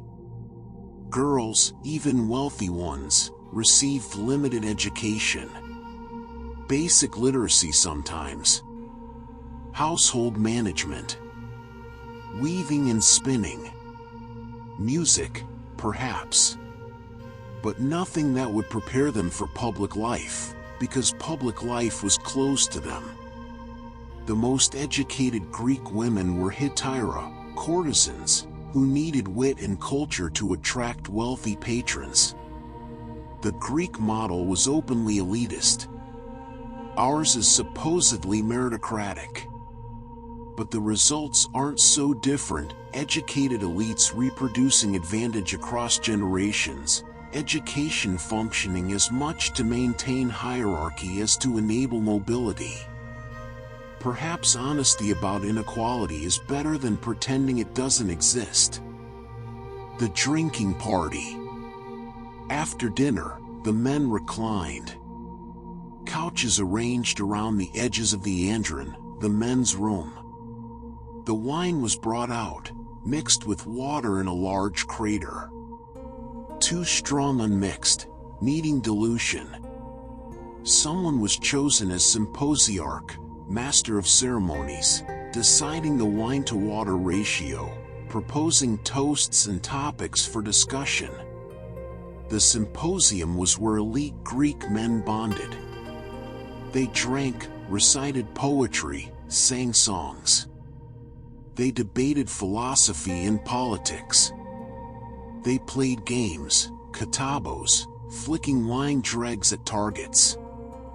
Sometimes Hetaira attended, providing entertainment, conversation, companionship.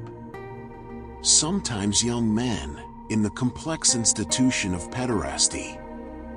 The symposium was exclusive, intimate, homosocial. Women, respectable women, were never present. What happened at symposium mattered for politics. Friendships were forged. Alliances formed. Conspiracy plotted. Business deals negotiated. Who you drank with determined your political network, your access to power.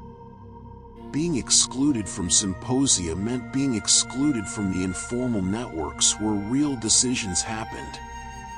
Modern power still works this way. Golf courses, private clubs, dinner parties. Informal networks where deals are made, relationships built, information exchanged.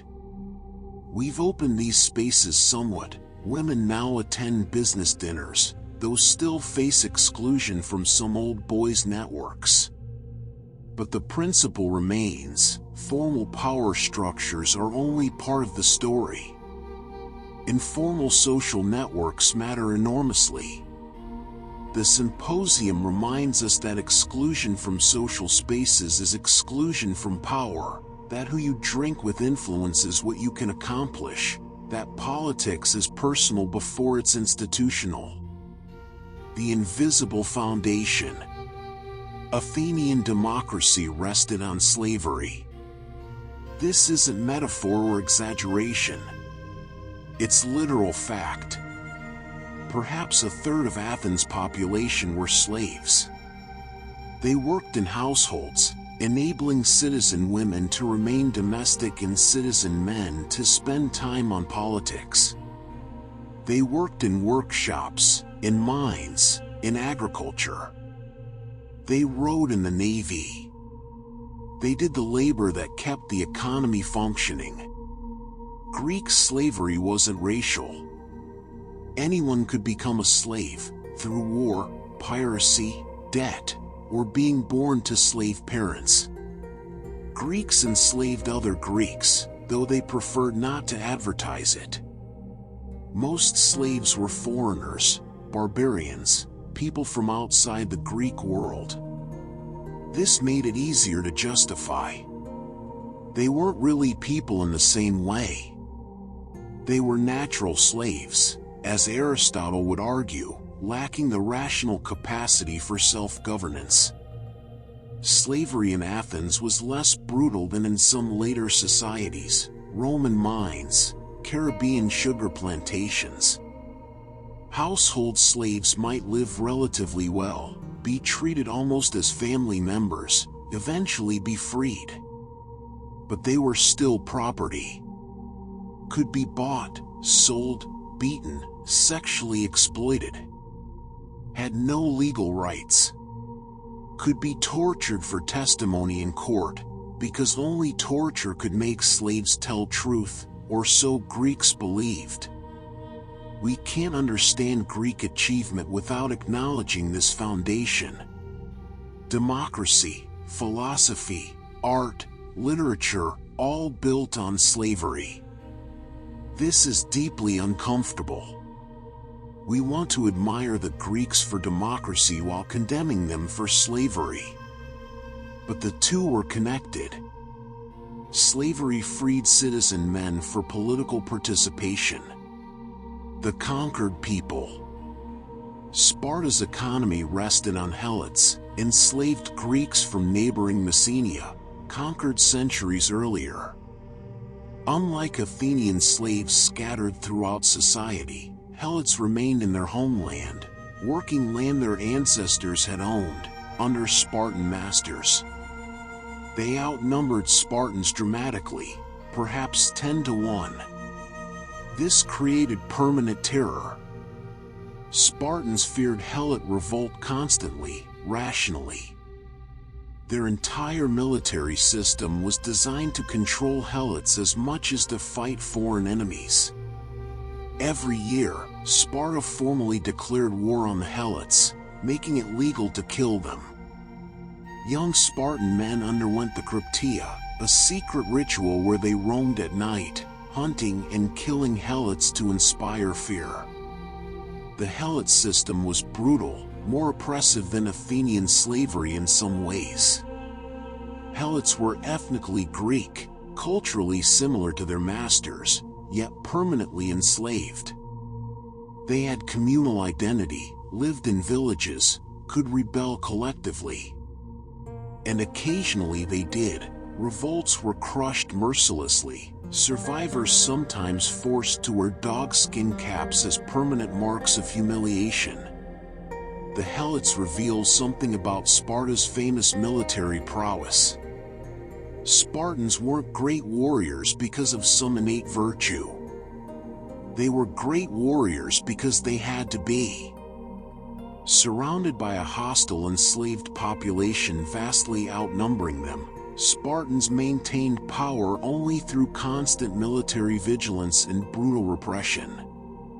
Their famous discipline was born from fear. Sparta eventually fell, partly because the Helot system was fundamentally unstable. The Spartan Constitution. Sparta claimed its political system came from Lycurgus, a legendary lawgiver who might never have existed. The Lycurgan reforms supposedly created everything distinctive about Sparta. Military training from age 7. Communal messes where men ate together. Land distributed equally among citizens. Spartan austerity, discipline, collective identity. Whether or not Lycurgus existed, the system attributed to him was real. Spartan boys left home at 7 for the agoge, military training that lasted until age 30. They lived in barracks, slept on rush mats, went hungry to learn toughness. They were beaten regularly to build endurance. They learned to steal food skillfully, not because theft was encouraged, but because getting caught and beaten taught cunning and pain tolerance. Adult Spartans lived communally. They couldn't accumulate wealth ostentatiously. They ate together in messes, each contributing food from their farms. They were forbidden to engage in trade or crafts. Those were for the perioikoi, free non-citizens who lived around Sparta. Spartans were full-time soldiers. Everything else was distraction. The Lycurgan system fascinates because it was totalitarian by design. Sparta sacrificed individual freedom for collective strength, privacy for communal discipline, economic development for military power. It worked for centuries. Sparta dominated Greece militarily. But it was ultimately rigid, unable to adapt, economically stagnant. When military power declined, Sparta had nothing else. The Lycurgan reforms remind us that societies face trade-offs. You can maximize certain values, military strength, equality among citizens, but only by sacrificing others. There's no perfect system. Every social organization involves choices about what matters most. The Lovers' Regiment. In 378 BCE, Thebes created an elite military unit unlike any other, the Sacred Band. 300 men, organized into 150 pairs. Not just any pairs. Lovers. The Sacred Band consisted of male couples, fighting side by side, each man defending the person he loved most. The reasoning was simple, even obvious to Greeks. Men fight harder when protecting their beloved. They won't flee when their lover watches.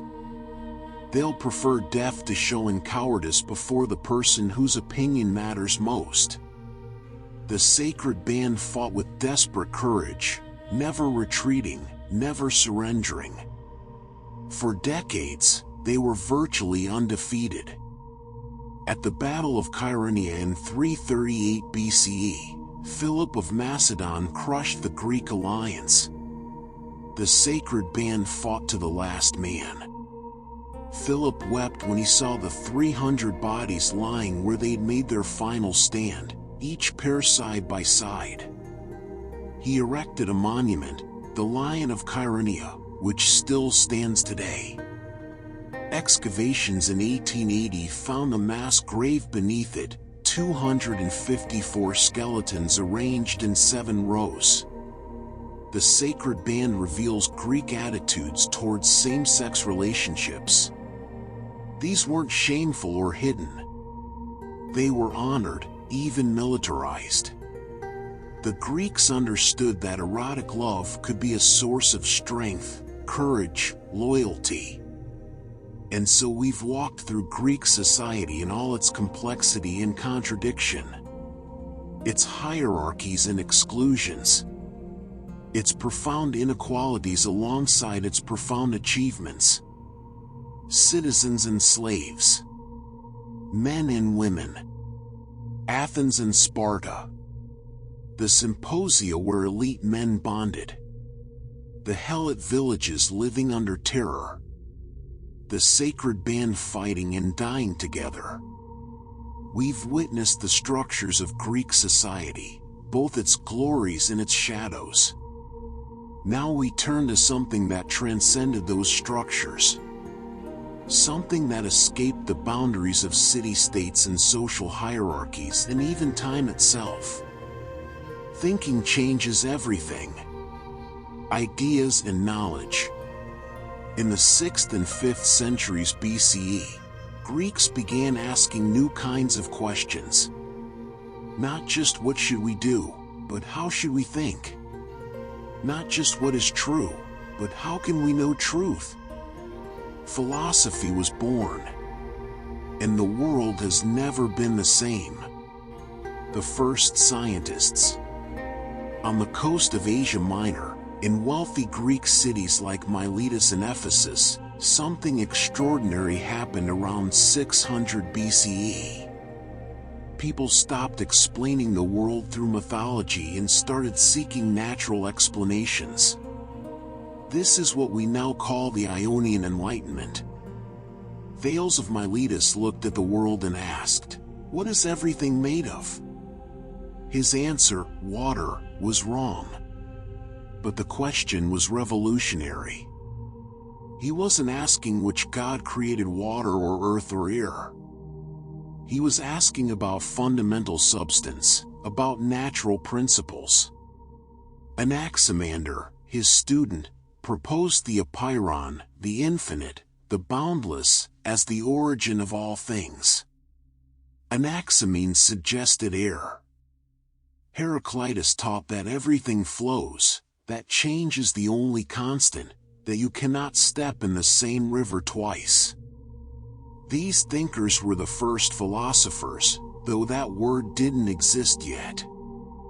They were trying to understand the natural world through reason rather than revelation, through observation rather than tradition. They argued with each other, built on each other's ideas, created a tradition of inquiry that had never existed before.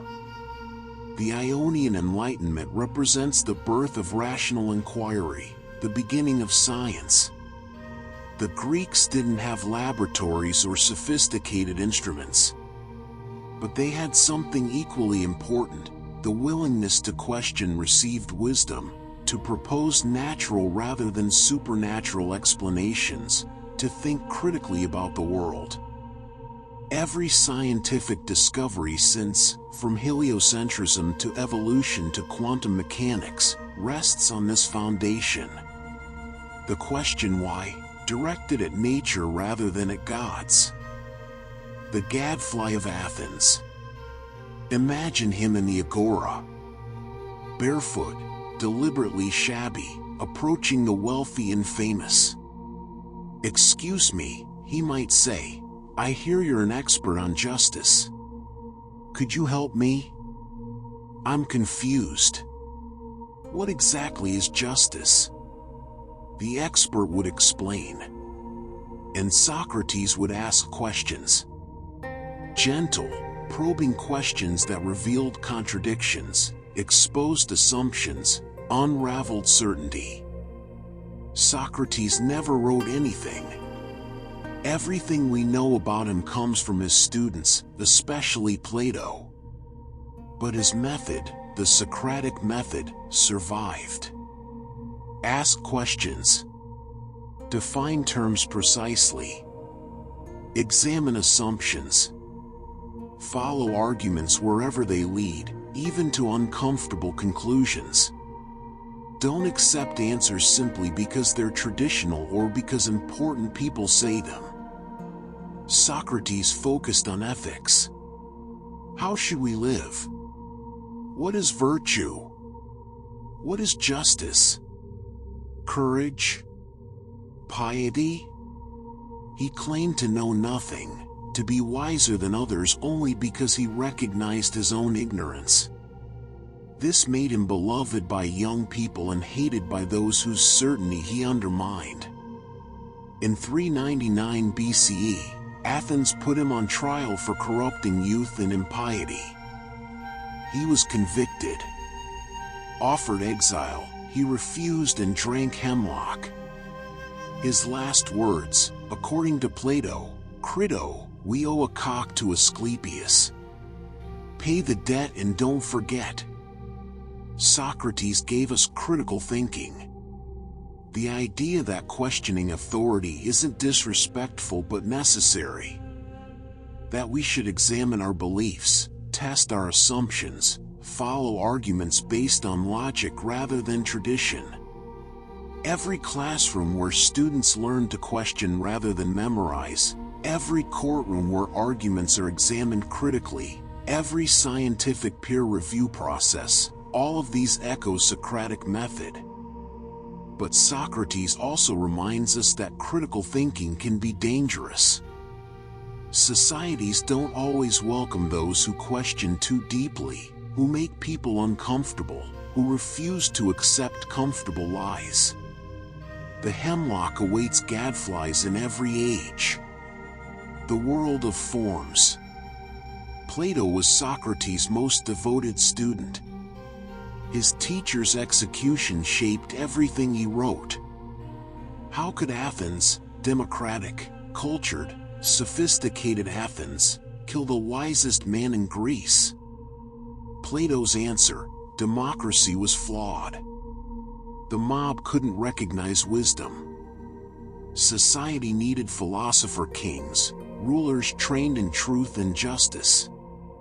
Plato founded the Academy in Athens around 387 BCE. Not just a school, but an institution for advanced learning that lasted 900 years until the Byzantine Emperor Justinian I, in 529 CE, closed it. There, students studied mathematics, astronomy, philosophy. Above the entrance, supposedly, was written, "Let no one ignorant of geometry enter." Mathematics was the path to truth. Plato's philosophy centered on the theory of forms. This world we see, touch, experience, it's not truly real. It's shadow, imperfect copies of eternal, perfect forms that exist in a higher realm. A physical circle is always imperfect. But the form of circle, perfect circularity itself, exists eternally, changelessly. The same for justice, beauty, goodness. Our souls knew these forms before birth, and learning is actually remembering what we already know but have forgotten. Plato's influence is incalculable. His theory of forms shaped Christian theology, Platonic heaven, the soul separated from the body, eternal ideas. His Republic influenced political philosophy for millennia. His dialogues established how philosophy is done, through argument, counter-argument, examination of ideas. He taught Western civilization to value the abstract over the concrete, the eternal over the changing, the intellectual over the material. For better and for worse, we are all Platonists now. The systematizer. If Plato looked upward toward eternal forms, Aristotle looked around at the actual world. He came to Athens at 17 to study at Plato's academy. Stayed 20 years. But when Plato died, Aristotle didn't inherit the academy. He eventually founded his own school, the Lyceum. Aristotle was different. He collected specimens, plants, animals, anything he could observe. He dissected, cataloged, classified. He lectured while walking in the Lyceum's covered walkways, so his students were called peripatetics, the walkers. His interests were encyclopedic, logic, physics, biology, ethics, politics, poetry, rhetoric, metaphysics. He tried to systematize all human knowledge. Aristotle gave us formal logic. The syllogism, if all men are mortal, and Socrates is a man, then Socrates is mortal. He created frameworks still used today. The golden mean in ethics, virtue lies between extremes. Classification systems in biology, genus and species. The four causes explaining why things exist. Practical wisdom is the highest achievement. For 2,000 years, Aristotle was the philosopher. Medieval scholars called him simply the master of those who know. His influence was so vast that breaking free from it defined the scientific revolution. Galileo had to refute Aristotelian physics. Darwin challenged Aristotelian biology. But even in refutation, Aristotle shaped the conversation. He gave us systematic thinking, careful observation, logical argumentation. Modern scientific method differs from Aristotle's approach, but it builds on the foundation he laid. The idea that knowledge can be systematized, that the world makes sense, that observation and reason together can reveal truth, these are Aristotelian gifts. Wisdom in brief. Greeks loved chryai, brief, memorable anecdotes about famous people's clever sayings or actions. These circulated orally, were collected in writing, used in education. A student learning rhetoric would expand a kriya into a full speech, or defend it, or attack it. They were tools for teaching how to think and argue. A famous kriya, Diogenes the Cynic, was basking in the sun. Alexander the Great approached and asked if he could do anything for him. Diogenes replied, "Yes, stand out of my sunlight." This tiny story encapsulates philosophical positions, that the powerful should not presume importance, that simple pleasures matter most, that wisdom recognizes what it truly needs. Crei weren't just entertainment. They preserved and transmitted philosophy. Complex ideas compressed into memorable form. Socrates saying the unexamined life is not worth living. Heraclitus teaching character is destiny. These nuggets of wisdom spread far beyond those who could read philosophical treatises. We still think in Crei, though we don't call them that. Quotes, memes, viral stories, brief, memorable, meaningful. Ask not what your country can do for you. Be the change you wish to see. Wisdom compressed into quotable form spreads faster than systematic philosophy. Social media has made us all creators, condensing complex ideas into tweet-sized packages. The Greeks understood that memorable brevity matters. That sometimes a story or a single sentence can convey what a book cannot. That wisdom must be portable to spread. The Garden of Pleasure. In 306 BCE, Epicurus bought a house in Athens with a large garden. There he established his school, teaching a philosophy that scandalized respectable Greeks. The goal of life, Epicurus taught, was pleasure. Not wild indulgence. That's a misunderstanding that gave us the word Epicurean meaning gourmet. Simple pleasure. Freedom from pain and anxiety. The Epicurean good life involved friendship, simple food, philosophical conversation. It meant withdrawing from politics. Live unknown was the motto. It meant overcoming fear, especially fear of death. Death is nothing to us, Epicurus taught, because when we exist, death is not present, and when death is present, we do not exist. We'll never experience being dead, so why fear it? Epicurus' school was radical in another way. It admitted women and slaves. His garden was a place of equality, where wisdom mattered more than social status. His followers formed close communities, supporting each other, living simply, pursuing ataraxia, tranquility of mind. Epicurean philosophy speaks powerfully to our anxious age. Epicurus suggests a different path: simple pleasures, genuine friendships, freedom from unnecessary desires. Modern minimalism, voluntary simplicity, mindfulness practices, all echo Epicurean insights. That less can be more. That anxiety often comes from wanting things we don't need. That the good life might be simpler than we imagine. That freedom from fear is more valuable than any achievement. Living like dogs. Diogenes of Sinope took philosophical simplicity to its extreme. He owned nothing but a cloak and a wooden bowl, until he saw a boy drinking from cupped hands, then threw away the bowl as unnecessary luxury. He lived in a large ceramic jar in Athens' Agora. He masturbated in public when the urge struck him, arguing that if hunger can be satisfied publicly, so can other natural needs. The Cynics, named after Kynikos, meaning dog-like, rejected social conventions completely.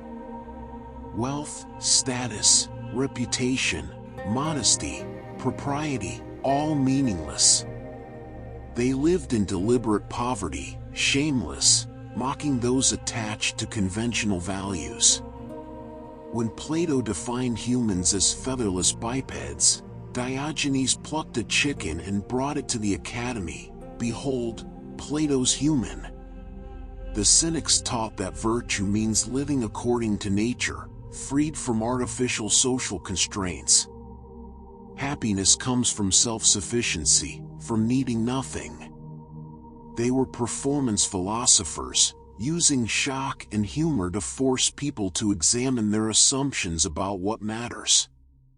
Diogenes and the Cynics pioneered radical critique of social conventions. Every countercultural movement since, from early Christians to hippies to modern primitivists, echoes Cynic philosophy.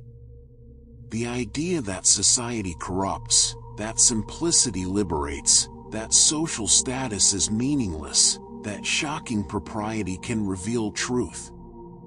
We still need cynics. People willing to live differently, to mock our conventional values, to ask uncomfortable questions about whether our complex social structures actually make us happy. The cynics remind us that much of what we think necessary is merely conventional. That freedom might require rejecting society's rewards. The painted porch. Around 300 BCE, Zeno of Citium began teaching at the Stoa Poikile, the painted porch, a covered colonnade in Athens' agora decorated with murals. His followers became known as Stoics, named for their meeting place. Stoicism would become one of the most influential philosophies in history, shaping Roman emperors and modern self-help alike. The Stoics taught that virtue is the only true good. External things, wealth, health, reputation, even life itself, are indifferents. Preferable, certainly, but not good in themselves. What matters is how you respond to circumstances, not the circumstances themselves. You cannot control what happens to you. You can control your judgments, your responses, your character. Stoicism emphasized living according to nature and reason, accepting fate without complaint, focusing on what's within your power. The dichotomy of control: some things are up to us, our beliefs, our desires, our actions. Other things are not, our bodies, our property, our reputations, what happens to us. Freedom comes from focusing exclusively on what's up to us. Stoicism has experienced a remarkable modern revival. Self-help books teach Stoic principles. Cognitive behavioral therapy is essentially applied Stoicism. Changing how you think about events changes how you feel. The Serenity Prayer is pure Stoic wisdom, accepting what you cannot change, changing what you can. In our anxious, complex world, Stoicism offers practical philosophy for everyday life. It teaches resilience, emotional regulation, focus on what matters. The Stoics understood something we keep relearning, that happiness comes more from internal attitude than external circumstances, that we suffer more from our judgments than from events themselves. The man who doubted everything. Pyrrho of Elis accompanied Alexander the Great's expedition to India. There he encountered Eastern philosophies that transformed his thinking. He returned to Greece teaching radical skepticism. We cannot know anything with certainty. For every argument, an equally strong counter-argument exists.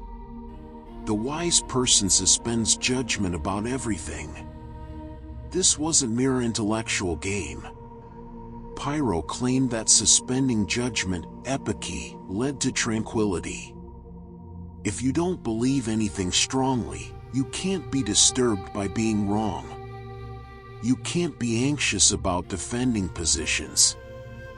You achieve ataraxia, peace of mind, through complete uncertainty. Stories about Pyrrho suggest he lived his philosophy literally. He walked into walls because he couldn't be certain they existed. He needed friends to guide him safely through streets. Whether these stories are true or mocking exaggerations, they capture something important. Radical skepticism creates practical problems. You have to live as if things are real even if you can't be certain they are. Pyrrhonian skepticism influences how we think about knowledge today. Science is based on provisional truth, theories that haven't yet been disproven rather than absolute certainty. We recognize that all knowledge is somewhat uncertain, that doubt is intellectually honest. But we also recognize Pyrrho's problem: radical skepticism is paralyzing. We must act despite uncertainty. We must make decisions without perfect knowledge. The balance between healthy skepticism and practical engagement remains challenging. Too little doubt makes us dogmatic. Too much makes us inactive. Pyrrho reminds us that philosophical consistency might be incompatible with functional living. Arguing both sides. Carneades, head of Plato's Academy in the 2nd century BCE, modified Pyrrhonian skepticism into something more practical. He taught that while we can't have absolute certainty, we can have probability. Some beliefs are more reasonable than others, even if none are certain. In 155 BCE, Carneades went to Rome as part of an Athenian embassy. He gave 2 lectures. On the first day, he eloquently defended justice as natural and necessary. On the second day, he systematically demolished every argument he'd made, proving that justice was merely conventional. Roman senators were scandalized. Cato the Elder demanded Athens recall this dangerous sophist who could make wrong seem right and right seem wrong. But Carneades wasn't being deceptive. He was demonstrating philosophical method. Truth emerges through dialectic, through examining all sides of a question. A philosopher should be able to argue any position convincingly, precisely because no position is certainly true. This doesn't mean all positions are equally valid, but that all should be examined carefully. Carneades pioneered something essential to intellectual life: arguing in good faith for positions you don't necessarily hold. Good philosophy requires it. Understanding opposing viewpoints makes your own position stronger. But this practice troubles people, just as it troubled Cato. If you can argue convincingly for anything, does truth matter? Carneades would say yes, truth matters precisely because it's hard to reach, requiring examination of all alternatives. And so the Greeks thought, and argued, and questioned. And in questioning, they transformed human consciousness. From the Ionian coast where Thales asked what everything is made of, to the Athenian agora where Socrates annoyed the powerful, to Plato's Academy and Aristotle's Lyceum, to Epicurus' garden and the Stoics' painted porch. Ideas building on ideas, arguments generating counter-arguments, traditions forming and reforming. They were all thinkers in their right. Socrates asking his uncomfortable questions. Plato pointing upward toward eternal forms. Aristotle collecting specimens. Diogenes living in his jar.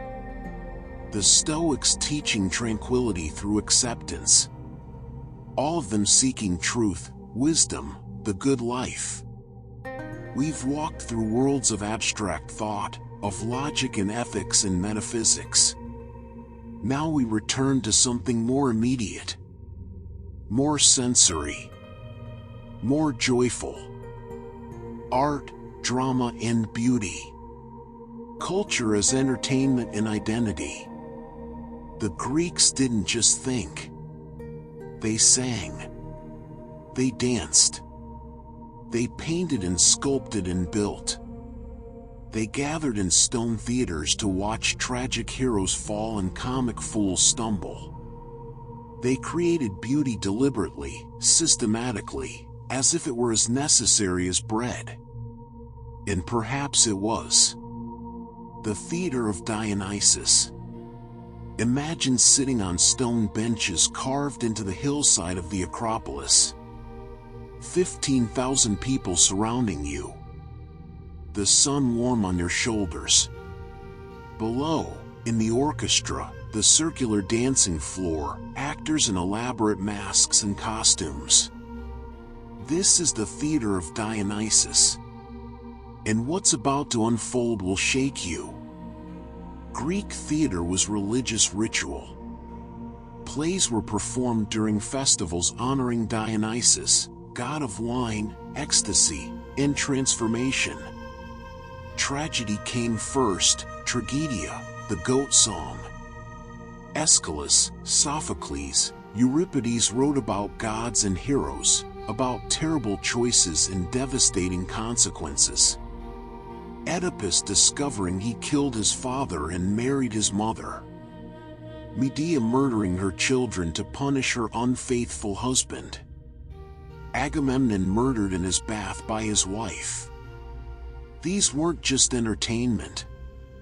They were communal processing of the darkest aspects of human experience. Suffering, betrayal, fate, divine cruelty. The audience watched citizens of their own city performing these ancient stories, exploring what it means to be human, to suffer, to choose poorly, to face consequences. After the trilogy of tragedies came a sadder play, raunchy, comic, releasing tension through laughter. Modern drama descends directly from Greek theater. Every play, every movie, every television series telling character-driven stories owes something to Aeschylus and Sophocles. We've lost the religious dimension. Theater is entertainment now, not ritual. But we still gather in dark rooms to watch actors portray human suffering, to experience catharsis through witnessing fictional pain. We still need stories that show us our darkness, that let us confront fear and grief and rage safely, collectively. Greek tragedy reminds us that art can be sacred, that watching suffering can be healing, that communities need shared spaces to process the unbearable. The birth of sitcom. By the late 4th century BCE, tragedy had mostly faded. The great age of Aeschylus and Sophocles was gone. But comedy evolved. Old comedy, the political satire of Aristophanes, gave way to new comedy. And Menander was its master. Menander's plays weren't about gods or politics. They were about everyday people. Lovers kept apart by misunderstandings. Long-lost children reunited with parents. Mistaken identities and clever slaves outsmarting pompous masters. These were domestic comedies, relationship comedies, comedies of manners.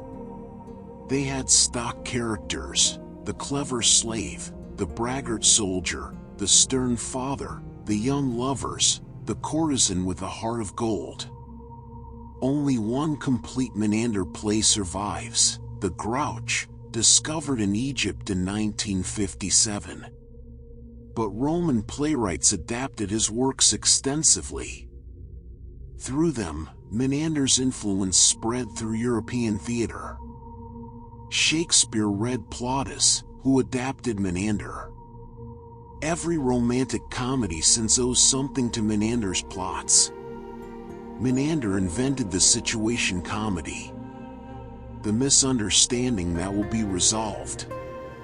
The lovers who will unite despite obstacles. The happy ending we see coming. Modern sitcoms, rom-coms, feel-good movies, they all follow Menanderian formulas. Boy meets girl. Boy loses girl. Boy gets girl back. The clever underdog outsmarts authority. True identity revealed, all conflicts resolved, everyone paired off happily. Menander gave us permission to enjoy simple, hopeful stories alongside tragedy's darkness. Stories in clay. Greek vase painting evolved into high art. Black figure technique came first, figures painted in black slip on red clay, details incised with a sharp tool. You could show anatomy, clothing folds, facial features. Exekias, working in the 6th century BCE, was a master. His painting of Achilles and Ajax playing dice during a lull in the Trojan War is composed like sculpture, dramatic and still. Then came red figure technique, the background painted black, figures left in the natural red clay, details painted rather than incised. This allowed more subtlety, more naturalism. Painters could show perspective, emotion, complex poses. The Berlin painter and the Cleophrades painter created scenes of stunning beauty, athletes in motion, warriors arming for battle, women at their daily tasks, gods and their divine activities. These weren't just decorative. Vases told stories. Every symposium cup, every water jar, every oil flask might depict myths or daily life.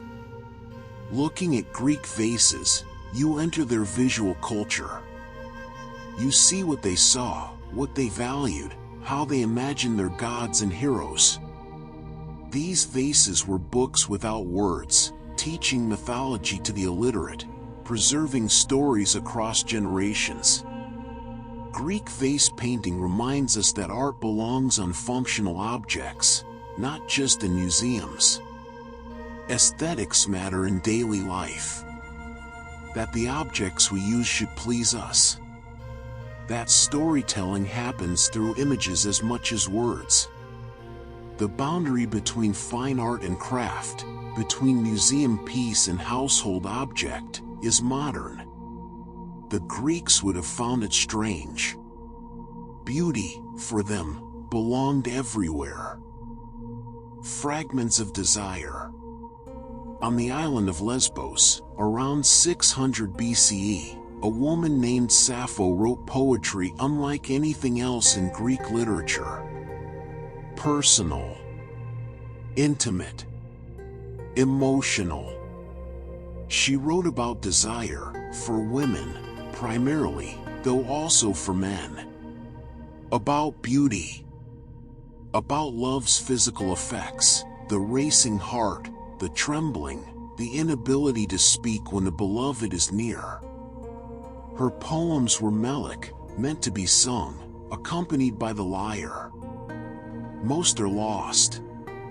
Of 9 books of poetry in antiquity, we have mostly fragments.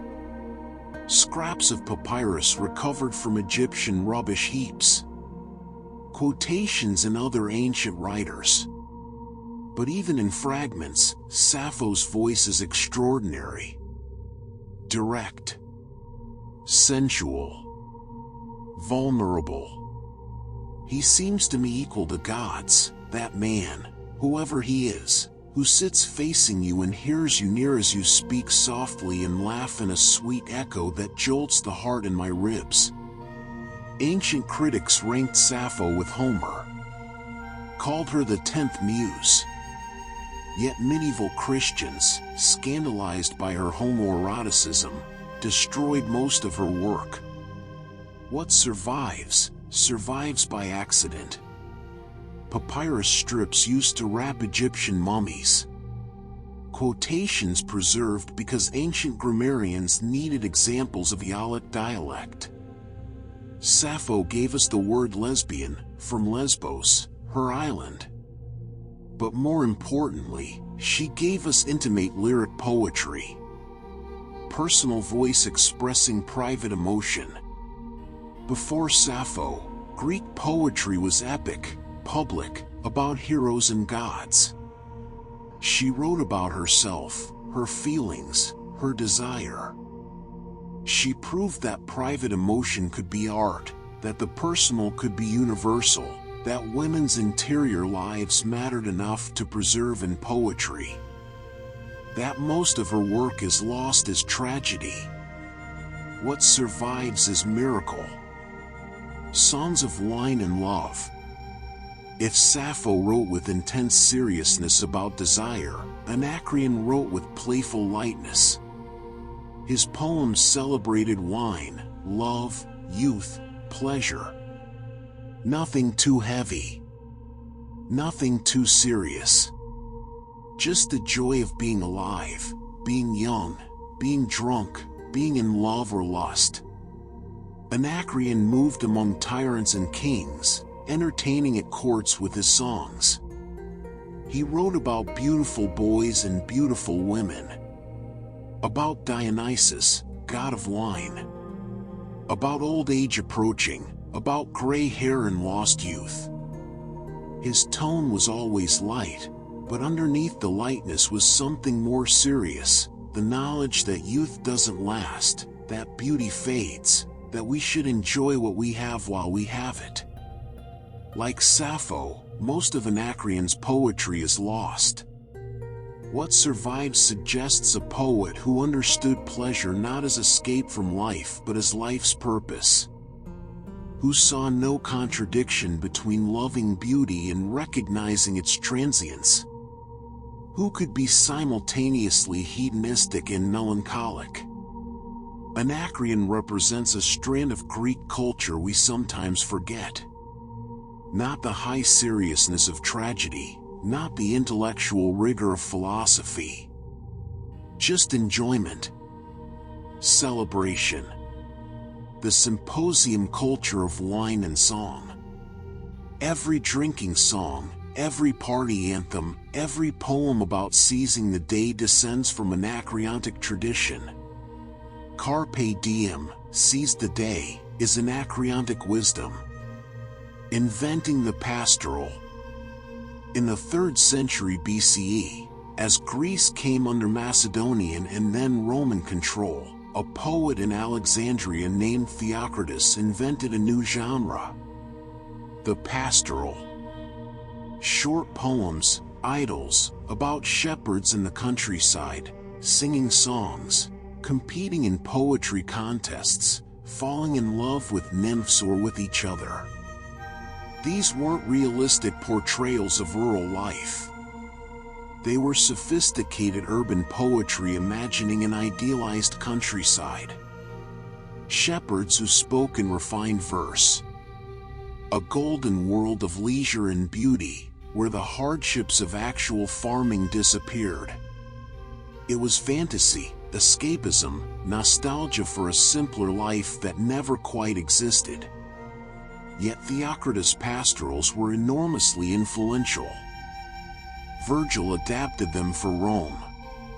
Renaissance poets revived them. The pastoral became a major European genre. Shepherds and shepherdesses in idyllic landscapes became stock characters in poetry, drama, painting. Marie Antoinette played shepherdess at her fantasy farm. The pastoral represents something we still crave, escape from urban complexity into imagined rural simplicity. Theocritus taught us to romanticize rural life, to imagine it as more authentic, more natural, more real than urban existence. This isn't entirely false. But it's not entirely true either.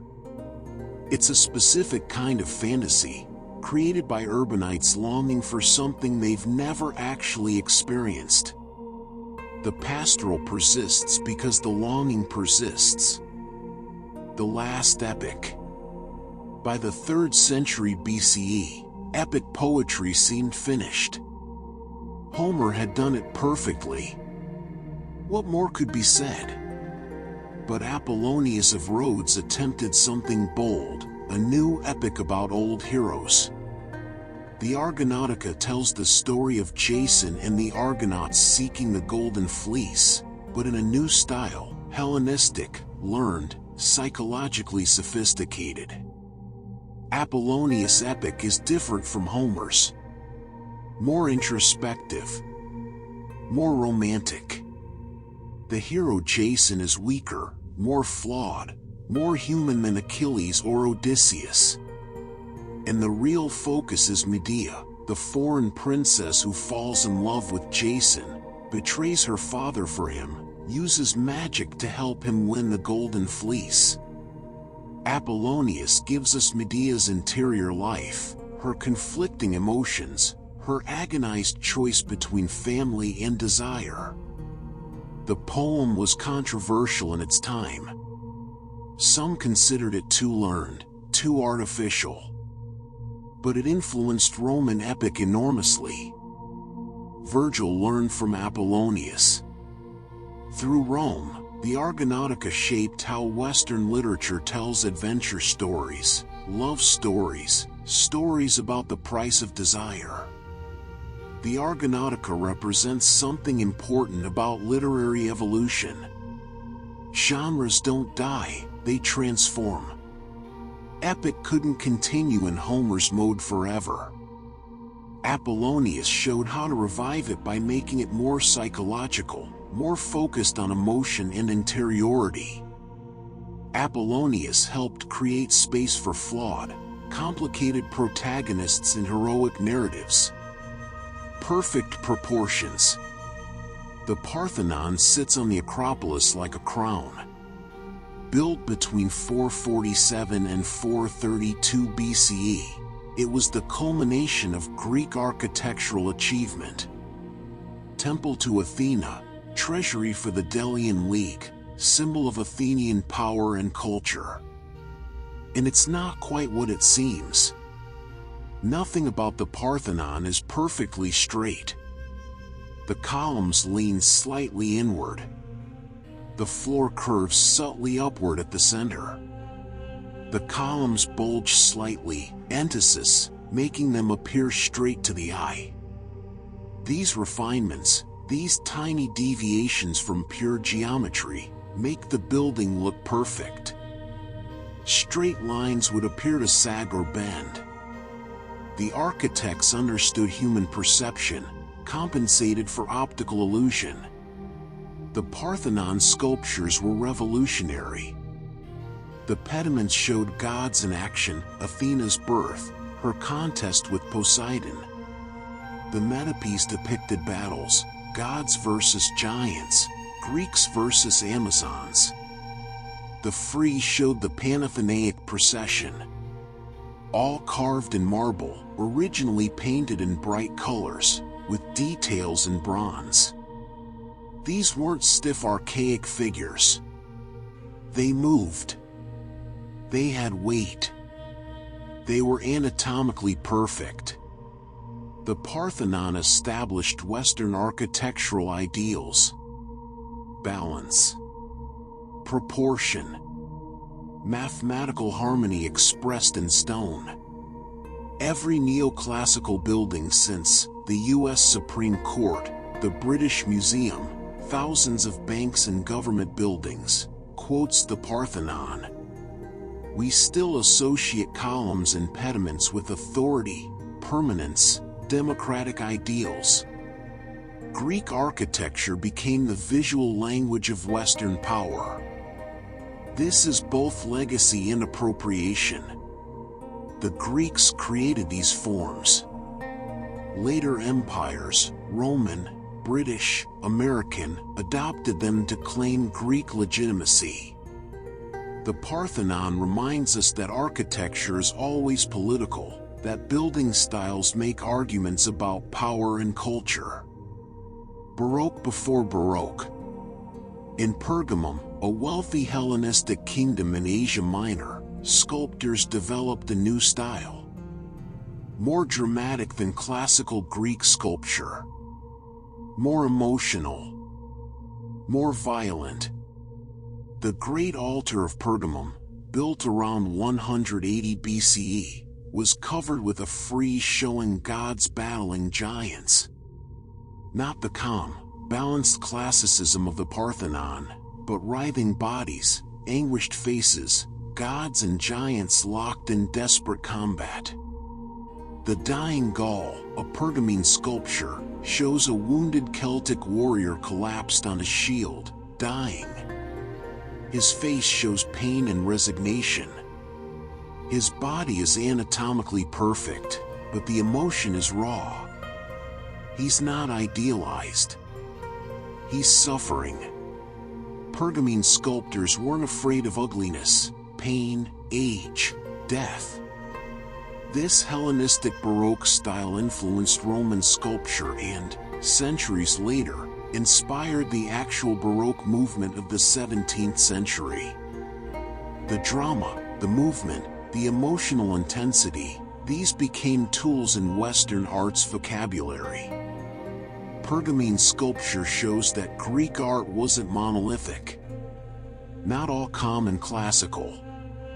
By the Hellenistic period, artists were exploring extremes: suffering, old age, childhood, foreignness, ugliness. They proved that beauty isn't just idealization.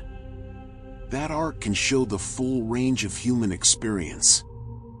That emotion matters as much as proportion. Victory takes flight.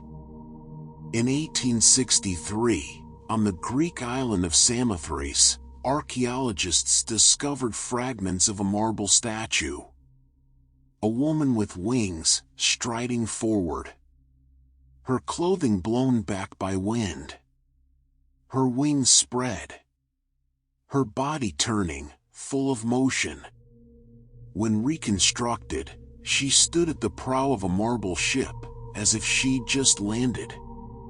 The Nike of Samothrace, created around 190 BCE, is headless, armless, yet perfect. The drapery is so realistic you can see how the wind plasters the fabric against her body, how it billows behind her. She's not static. She's caught in motion, descending from flight. The moment of victory personified in marble. This sculpture represents the peak of Greek technical skill, creating the illusion of motion in stone, making marble look like wind-blown fabric, capturing a moment of dynamic action. The Nike stands now in the Louvre, at the top of a grand staircase. Visitors stop, awed, 2,000 years after she was carved. The Nike of Samothrace reminds us that art can stop time. That a moment can be preserved forever in stone. That the highest technical skill serves the deepest human needs, to capture beauty, to freeze time, to make permanent what is fleeting. Every photograph, every film, every attempt to preserve a moment, we're doing what the sculptor of Nike did. Trying to hold on to what cannot be held. The Nike succeeds better than we usually do. She's been flying for over 2 millennia until forever. And so the Greeks created. In stone and clay and marble. In words sung to the lyre. In theater performances that moved thousands. They understood something essential, that humans need beauty, need art, need stories. That survival isn't enough. We need meaning. We need expression. We need to make beautiful things. We've walked through beauty and art, through theaters and poetry and marble sculptures. Now we turn to something more brutal, but no less important to understanding Greece. War, power and survival. Conflict forces innovation. War. The Greeks fought constantly. City against city. Greek against Persian. Alliance against alliance. War shaped their politics, their values, their identity. It drove innovation in tactics and technology. And it ultimately destroyed what it was meant to protect. The citizen soldier. Imagine yourself as a Greek farmer, a middling landowner. When war comes, you don't hire someone to fight for you. You fight yourself.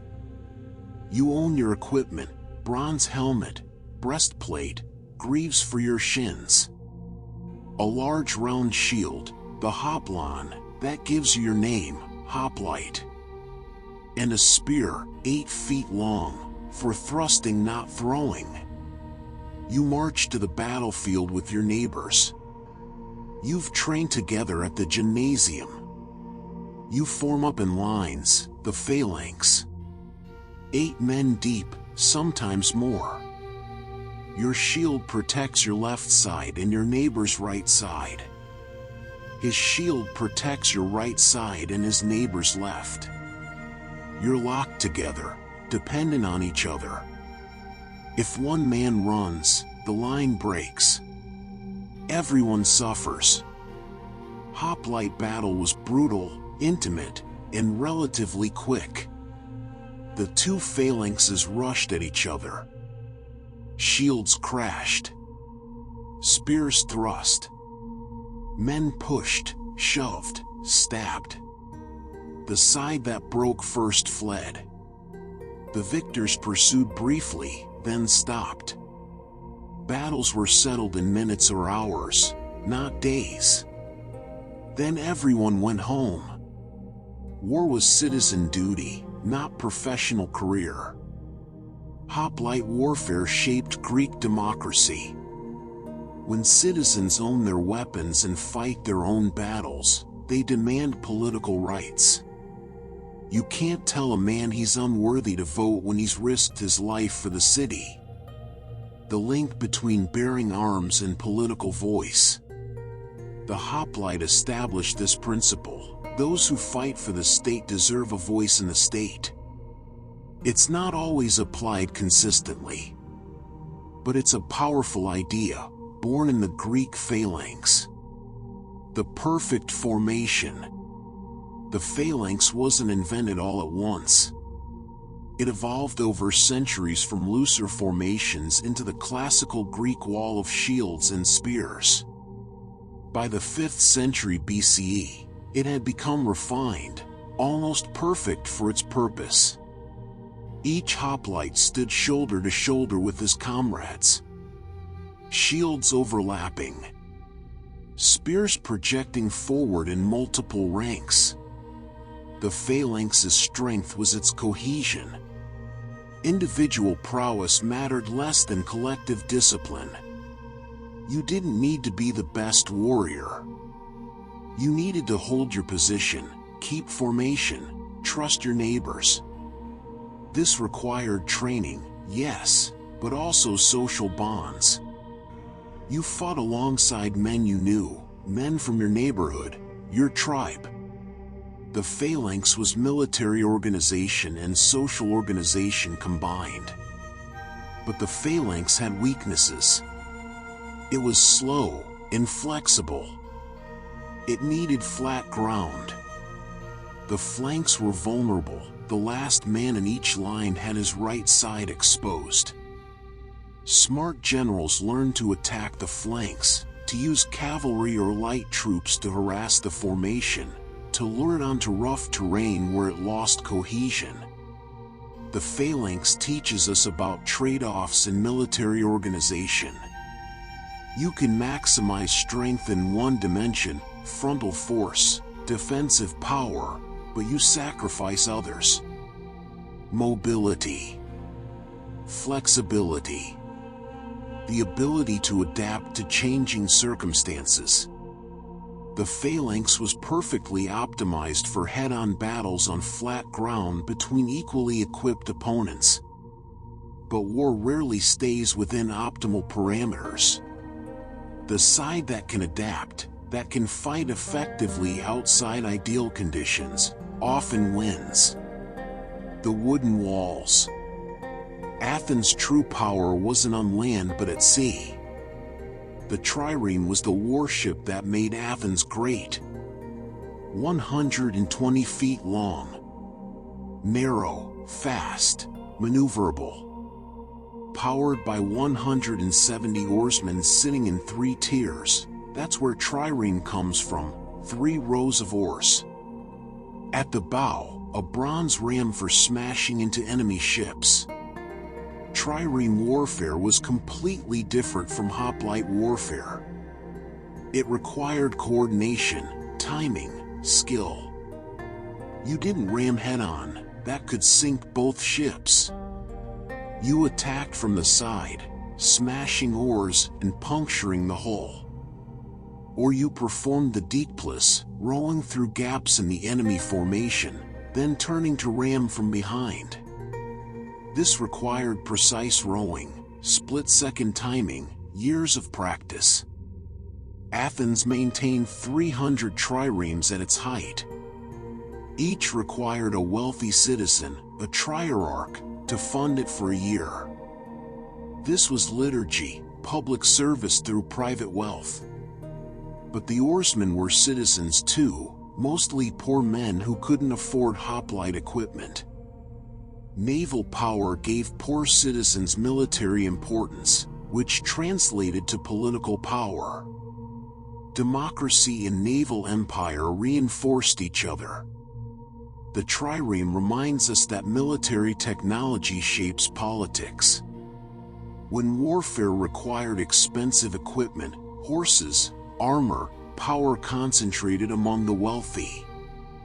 When it required massed infantry, middle-class citizens gained influence. When it required large navies of oarsmen, even the poor gained political voice. The relationship between how we fight and who has political power remains as important now as it was in Athens. When Greeks were one. For most of Greek history, the Polis fought each other. Athens versus Sparta. Corinth versus Argos. Thebes versus Athens. Endless small wars over borders, trade, honor. But in 490 BCE, something unprecedented happened. The Persian Empire, the largest empire the world had ever seen, invaded Greece. Suddenly, Greeks had a common enemy. Not all Greeks united. Some cities collaborated with Persia, stayed neutral, or were conquered. But enough united to matter. Sparta sent its legendary warriors. Athens deployed its navy. Other cities contributed what they could. For a brief moment, being Greek mattered more than being Athenian or Spartan. This unity didn't last. After the Persian threat ended, Greeks went back to fighting each other. But the Persian Wars created something important, a shared Greek identity forged in resistance to foreign invasion. The idea that despite political fragmentation, Greeks belonged together, shared something that distinguished them from barbarians, non-Greek speakers. External threat often creates internal unity. Common enemies simplify politics, make identity clear. But this unity is usually temporary. When the threat recedes, internal divisions resurface. The Persian Wars show both the power and the fragility of threat-based unity. Shared identity against the common enemy is real. But it's not enough to sustain lasting cooperation once the enemy is defeated. True unity requires more than a common foe. The impossible victory. In 490 BCE, a Persian force landed at Marathon, about 26 miles from Athens. They outnumbered the Athenian hoplites, perhaps 25,000 Persians against 10,000 Greeks. The Athenians had to decide, wait for Spartan reinforcements or fight immediately. They chose to fight. The Greek general Miltiades made a bold tactical decision. He thinned his center and strengthened his wings. When the phalanx charged, the Persian center pushed the Greek center back. But the strong Greek wings crushed the Persian flanks, then wheeled inward. The Persian center found itself surrounded. Panic spread. Persians fled to their ships. The Greeks had one. According to legend, a messenger ran from Marathon to Athens to announce the victory, then collapsed and died. The modern Marathon commemorates this run, though the ancient story is probably myth. But the victory itself was real. Athens had defeated the mighty Persian Empire. Alone. It was impossible. But it happened. Marathon became legend because it embodied something Greeks wanted to believe, that free citizens fighting for their homeland could defeat slaves fighting for a despot. That courage and discipline could triumph over mere numbers. That the impossible was possible. Every underdog victory since Echo's Marathon taught that wars aren't won by numbers alone. It also taught something more dangerous, that victory against overwhelming odds is possible. Sometimes this inspiration leads to heroic resistance. Sometimes to doomed last stands. Not every marathon ends in victory. Wooden walls and narrow waters. 10 years after Marathon, Persia returned. This time with a massive force. King Xerxes brought perhaps 200,000 soldiers. His navy numbered over 1,000 ships. The Greeks couldn't possibly win on land. Athens itself was evacuated and burned. The Spartans and their allies made a heroic stand at Thermopylae but were annihilated. Greece seemed doomed. But Athens had a secret weapon, Themistocles. He'd convinced Athens to spend silver from new mines on building a fleet. Now, with the city in ruins, the Athenian fleet was Greece's last hope. Themistocles chose his battlefield carefully, the narrow straits of Salamis, between the island and the mainland. The Persian fleet was larger, but in narrow waters, numbers meant nothing. The Greeks lured the Persian fleet into the straits. The massive Persian ships crowded together, collided with each other, lost maneuverability. The smaller Greek triremes darted among them, ramming, boarding, creating chaos. By day's end, the Persian fleet was destroyed. Xerxes watched from a throne on the shore, witnessing his navy's destruction. He retreated. Greece was saved. Salamis teaches eternal military wisdom: choose your battlefield. Make the enemy fight where their advantages become disadvantages. Use terrain, timing, conditions to compensate for weakness in numbers or resources. Guerrilla warfare follows this principle. Themistocles understood that the when and where of battle matters as much as the how many. Strategy isn't just moving pieces around. It's controlling the conditions of conflict itself. The Greek Civil War. After defeating Persia, Athens and Sparta turned on each other. The Peloponnesian War lasted 27 years, from 431 to 404 BCE. It was a Greek civil war, Athens and its democratic allies against Sparta and its oligarchic allies. It was land power against sea power. It was everything the Persian War's unity had tried to prevent. The war was brutal. Plague struck Athens, killing perhaps a third of the population, including Pericles. Entire cities were destroyed, populations enslaved. The Athenian expedition to Sicily, a massive gamble to expand the empire, ended in total disaster. Thousands of Athenians died or were enslaved in Syracusan quarries. The war dragged on, exhausting both sides, radicalizing politics, making compromise impossible. Athens finally surrendered in 404 BCE. Sparta had won, but the victory was hollow. The war had weakened all of Greece.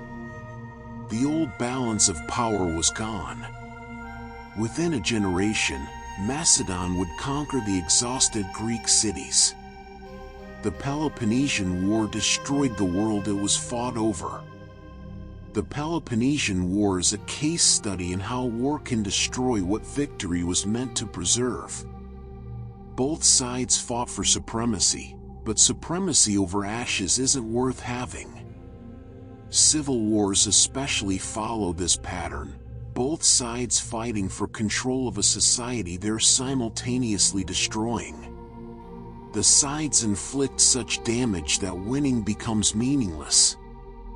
Thucydides, who chronicled the Peloponnesian War, understood this. He wrote about the war to teach future generations.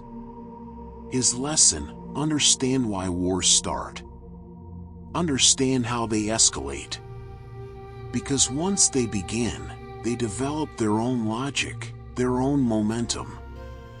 And stopping them becomes almost impossible. The cycle of constitutions.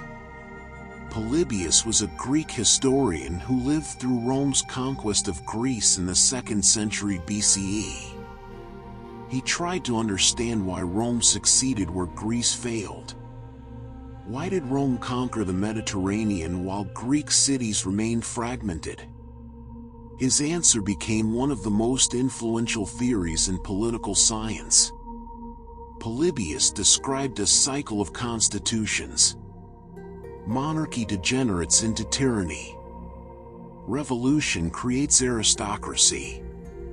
Aristocracy degenerates into oligarchy. Revolution creates democracy. Democracy degenerates into mob rule. Chaos brings back monarchy. The cycle repeats. Rome's success, Polybius argued, came from mixing all three forms: monarchy through consuls, aristocracy through the Senate, democracy through assemblies. The mixed constitution was stable, balanced, able to avoid the cycle. Polybius also emphasized fortune, tyche, in history. Skill and planning matter, but luck determines outcomes. The wise understand that fortune is fickle. The arrogant who attribute success to their own virtue invite disaster. Humility and adaptability matter as much as strength. Polybius' cycle of constitutions helps explain political instability, why regimes that seem stable can suddenly collapse, why power tends to concentrate until revolution disperses it. But Polybius also reminds us that political science has limits. Fortune matters. Contingency matters. Not everything can be planned or predicted. The wisest political analysis acknowledges what it doesn't know, what can't be controlled. Polybius studied power but respected uncertainty. Twin stars extinguished. Athens and Sparta dominated 5th century Greece like twin stars. Athens, brilliant, creative, democratic, imperial. Sparta, austere, disciplined, militaristic, oligarchic. They seemed eternal. But both fell, and fell quickly. Athens fell first in the Peloponnesian War, though it recovered somewhat. But the real decline came with the loss of empire. Without tribute from subject cities, Athens couldn't maintain its fleet, couldn't fund public works, couldn't support its democracy in the old way. The city remained culturally important, philosophy and rhetoric flourished, but political power faded. Sparta's fall was even more dramatic. After defeating Athens, Sparta tried to maintain hegemony over Greece. But Spartan imperialism was harsh, incompetent. Other cities rebelled. At Leuctra in 371 BCE, Thebes destroyed the Spartan army. The myth of Spartan invincibility shattered. Sparta never recovered. The Helot system collapsed. Population declined. By Roman times, Sparta was a tourist attraction, a living museum performing ancient customs for curious visitors. The fall of Athens and Sparta teaches that even the most powerful states decline. That military prowess doesn't guarantee lasting dominance. That internal contradictions, Athens' imperial democracy, Sparta's system based on enslaving fellow Greeks, eventually undermine even the strongest systems. Polybius' fortune is fickle. Power that seems permanent proves temporary. The question isn't whether decline will come, but whether societies can decline gracefully, maintaining dignity and values as power fades. What war teaches? Greek military innovation shaped warfare for centuries. The phalanx influenced Roman legions. Naval tactics developed at Salamis informed Mediterranean warfare for generations. The connection between citizenship and military service became fundamental to Western political thought. Even specific battles, Thermopylae, Marathon, Salamis, became templates for thinking about warfare. But perhaps the most important legacy is intellectual. Thucydides wrote about war to teach future generations. His history of the Peloponnesian War isn't just chronicle but analysis. Why do wars start? How do they escalate? Why do rational actors make irrational decisions? What role does honor, fear, interest play in conflict? These questions remain relevant. The Greeks also understood war's tragedy. Epic poetry celebrates heroism but also shows war's cost. The Iliad doesn't glorify war simplistically. It shows grief, loss, the humanity of enemies, the waste. Greek tragedy explored how war destroys winners and losers alike. This tragic sense, that war is sometimes necessary but always terrible, is itself a legacy worth preserving. We've inherited Greek ways of thinking about war. Just war theory. The tension between military necessity and moral constraint. The idea that warfare has rules, that some things are forbidden even in war. The understanding that victory can be Pyrrhic, that winning can cost more than it's worth. Military academies still teach Thermopylae and Salamis. Politicians still invoke Marathon. We're still fighting Greek wars, in a sense. Not with bronze and spears, but with the concepts and questions Greeks first articulated. How do we maintain citizen armies and democracies? How do we prevent wars from destroying what they're meant to protect? How do we think about honor and interest? These are Greek questions. We're still seeking answers. And so we've walked through Greek wars. Hoplites advancing in phalanx, shields locked. Triremes ramming in narrow straits. The impossible victory at Marathon. The tragic slaughter of the Peloponnesian War. Athens and Sparta rising and falling like twin stars burning out. Let the war cries quiet. War shaped Greece, gave it identity, drove innovation. But war also destroyed. The same force that created unity against Persia tore Greece apart in civil war. Power proved temporary. Victories hollow. The strongest fell. Let the clash of armies recede into memory. Now we turn to something that seems impossible. Greeks living 2,000 years before Newton and Darwin and Einstein, achieving things that seemed to belong to the modern world. Science ahead of its time shocked the audience. They measured the Earth. They calculated the motions of planets. They invented machines that wouldn't be seen again for centuries. They understood that nature follows laws, that observation and reason together reveal truth. Let yourself be amazed. The father of medicine. Before Hippocrates, illness was divine punishment or demonic possession. Healers were priests. Cures involved sacrifice and prayer. Then came Hippocrates of Kos, around 460 BCE, and medicine became something different. Something natural.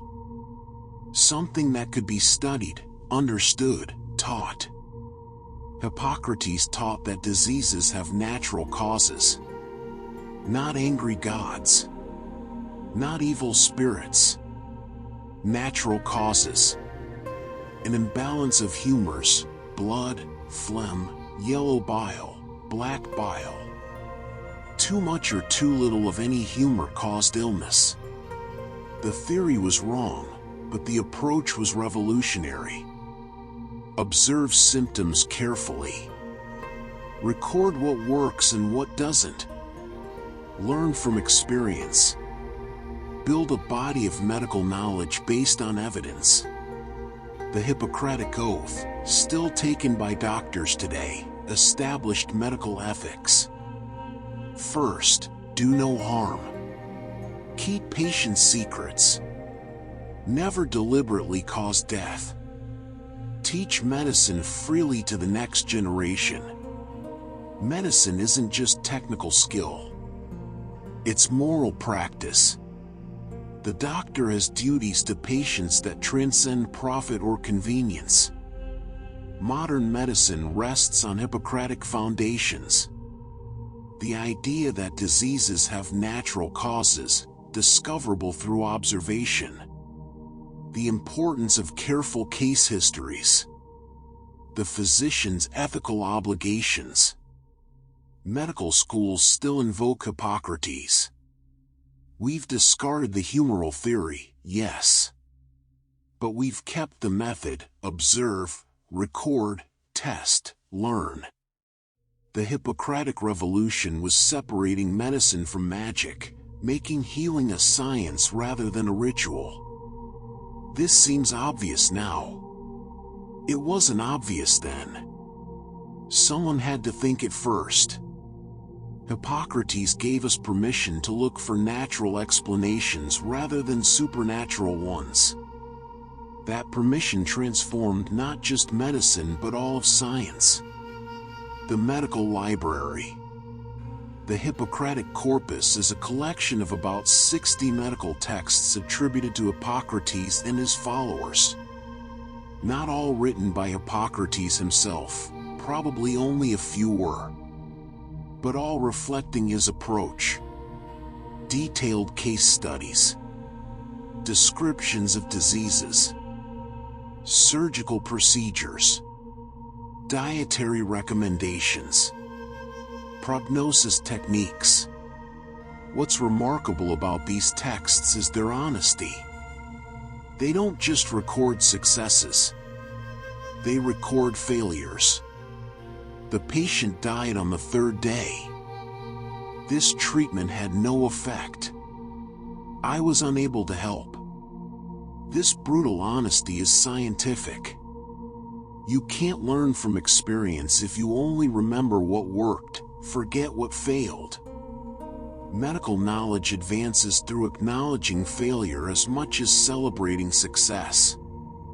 The corpus also emphasizes prognosis over diagnosis. Doctors should predict how diseases will progress. This serves patients, they know what to expect. But it also protects physicians. If you predict a patient will die, and they do, you haven't failed. You've demonstrated knowledge. Harsh, perhaps. but practical in a world where most serious illnesses were incurable. The Hippocratic corpus established something essential to science: documentation. Writing down observations, procedures, results. Creating a literature that future practitioners can learn from. Modern medicine generates vast documentation, case studies, clinical trials, meta-analyses. We're drowning in medical literature. But the principle that medical knowledge should be recorded and shared comes from Hippocrates. The corpus also reminds us that scientific honesty requires admitting failure, acknowledging uncertainty. The most trustworthy doctors, the most reliable scientists, are those who admit what they don't know, who report negative results alongside positive ones. The structure of certainty. Around 300 BCE, in Alexandria, a mathematician named Euclid compiled everything known about geometry into a single work, The Elements. 13 books. 465 propositions. Starting from 5 simple postulates, self-evident truths like a straight line can be drawn between any 2 points, Euclid built the entire edifice of geometry through pure logic. Each proposition follows necessarily from what came before. Nothing is assumed that hasn't been proven. Nothing is proven that isn't needed. It's perfect, crystalline, beautiful in its logical necessity. You can't argue with Euclid. If you accept the postulates, you must accept everything that follows. That's the power and limitation of deductive reasoning. The Elements was the mathematics textbook for over 2,000 years. More editions than any book except the Bible. Every mathematician until the 19th century learned geometry from Euclid. Even now, high school geometry is essentially Euclid. Triangles, circles, parallel lines, the Pythagorean theorem, all presented in Euclidean fashion, building from axioms to theorems. Euclid established the ideal of mathematical proof. Not just showing something works, but demonstrating it must be true. This ideal influenced all science. Physics envied mathematics' certainty, tried to become as rigorous. Philosophers from Spinoza to modern logicians tried to present arguments in geometric fashion, axioms, definitions, propositions proven step by step. The Euclidean ideal shaped how we think about knowledge itself. What can we be certain of? Only what we can prove from first principles. Everything else is provisional, uncertain, subject to revision. This is both liberating and limiting. It gives us confidence in what we've proven. But it also shows how little we can actually prove with certainty. The geometry of seeing. Euclid didn't just work on pure geometry. He applied geometric reasoning to vision and his optics. How do we see? Why do distant objects appear smaller? How does perspective work? Euclid proposed that vision works through rays emanating from the eye to the object. Wrong physically, light travels to the eye, not from it. But mathematically, it doesn't matter. The geometry of vision works the same either way. Euclid proved that the apparent size of an object depends on the angle it subtends at the eye. That parallel lines appear to converge at a vanishing point. That distances are harder to judge when there are no intermediate objects for comparison. All this through geometric demonstration. Propositions proven from postulates. His optics influenced art as much as science. Renaissance painters studying perspective learned from Euclid. The mathematical rules for creating realistic depth on flat surfaces, these came from Greek geometry. Every painting since the Renaissance that convincingly depicts three-dimensional space owes something to Euclid's analysis of vision. Euclid's optics shows that mathematics can illuminate perception itself. That seeing isn't just receiving sense data but interpreting it according to geometric principles our minds apply unconsciously. Modern vision science, understanding how the brain processes visual information, builds on this insight. That perception involves computation, that seeing is thinking. The geometry of seeing, it turns out, is timeless. Numbers are everything. Pythagoras taught that number is the ultimate reality. Not atoms. Not gods. Numbers. The universe is mathematical structure. Musical harmony comes from simple ratios. Octaves are 2:1, fifths are 3:2. The same ratios govern planetary motions, geometric forms, perhaps even souls. Everything is number. Everything can be understood through mathematics. The Pythagorean theorem, that in a right triangle, the square of the hypotenuse equals the sum of squares of the other two sides, might have been known before Pythagoras. But his school proved it rigorously and understood its implications. They explored figure-8 numbers, musical ratios, geometric progressions. They discovered irrational numbers and found them deeply troubling. If the diagonal of a square can't be expressed as a ratio of integers, maybe reality isn't purely rational after all. The Pythagoreans were part religious cult, part mathematical research community. They had dietary restrictions, believed in reincarnation, practiced ritual purifications. But they also did serious mathematics. They proved theorems.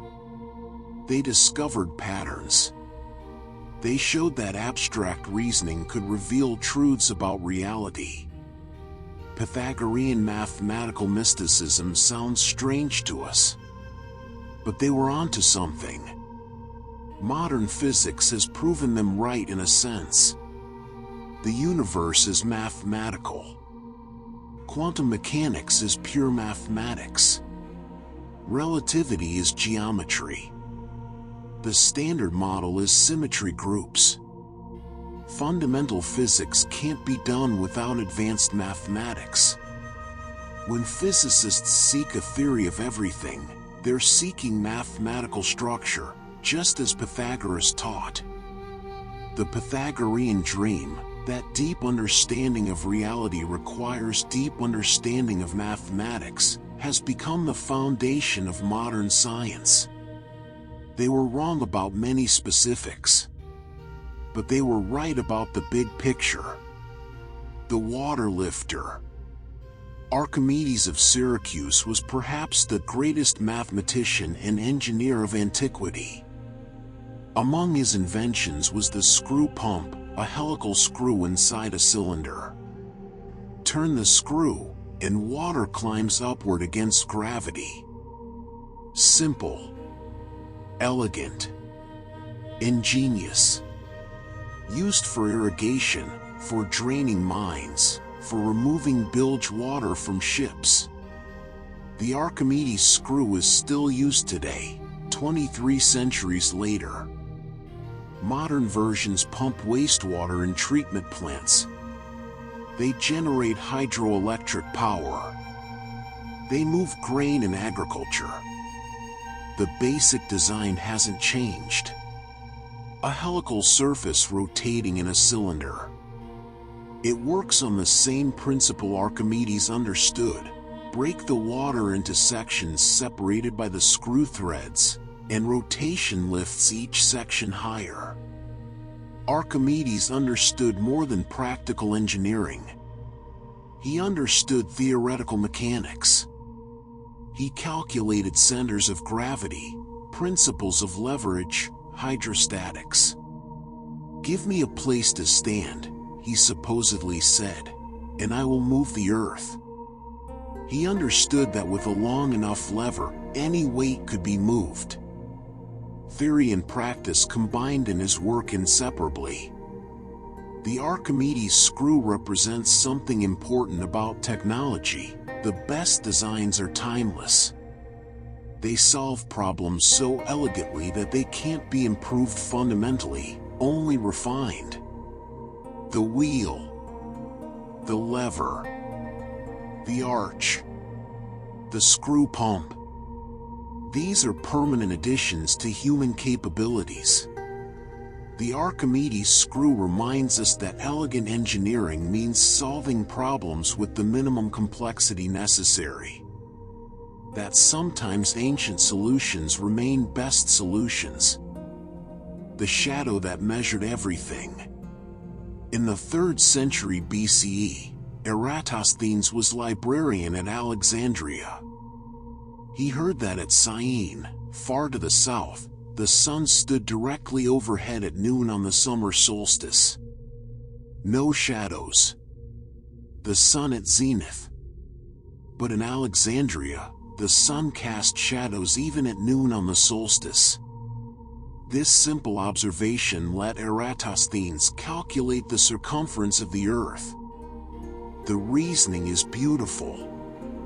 If the earth is curved, different latitudes will see the sun at different angles. Measure the shadow angle in Alexandria. Measure the distance to Syene. Use geometry.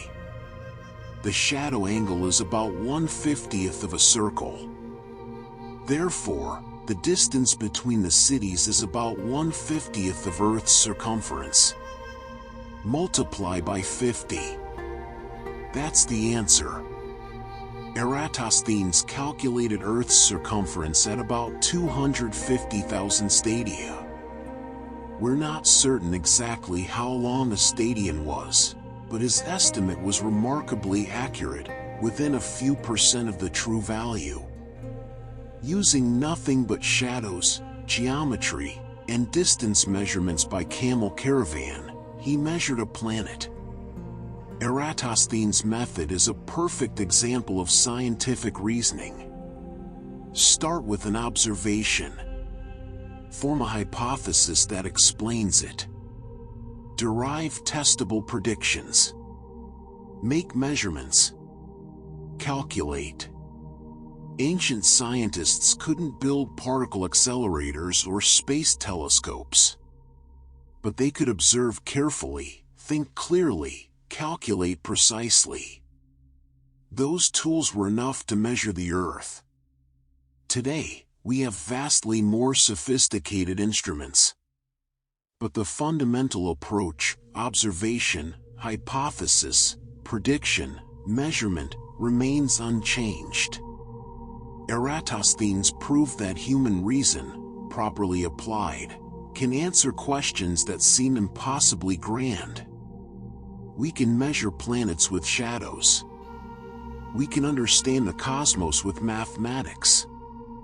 The Earth moves.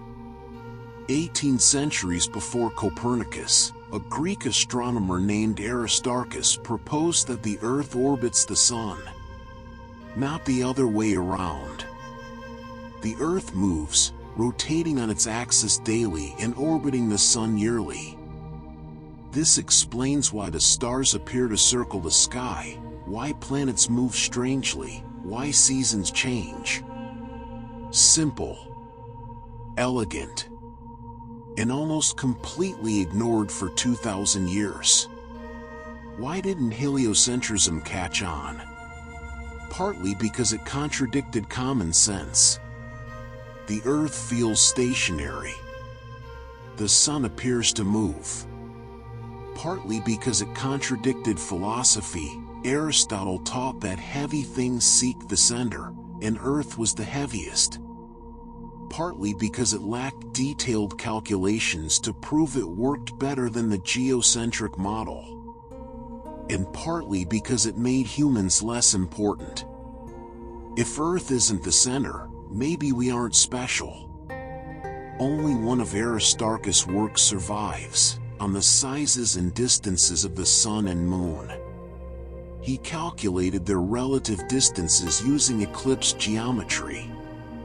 His method was sound, his data was imperfect. He underestimated the Sun's distance.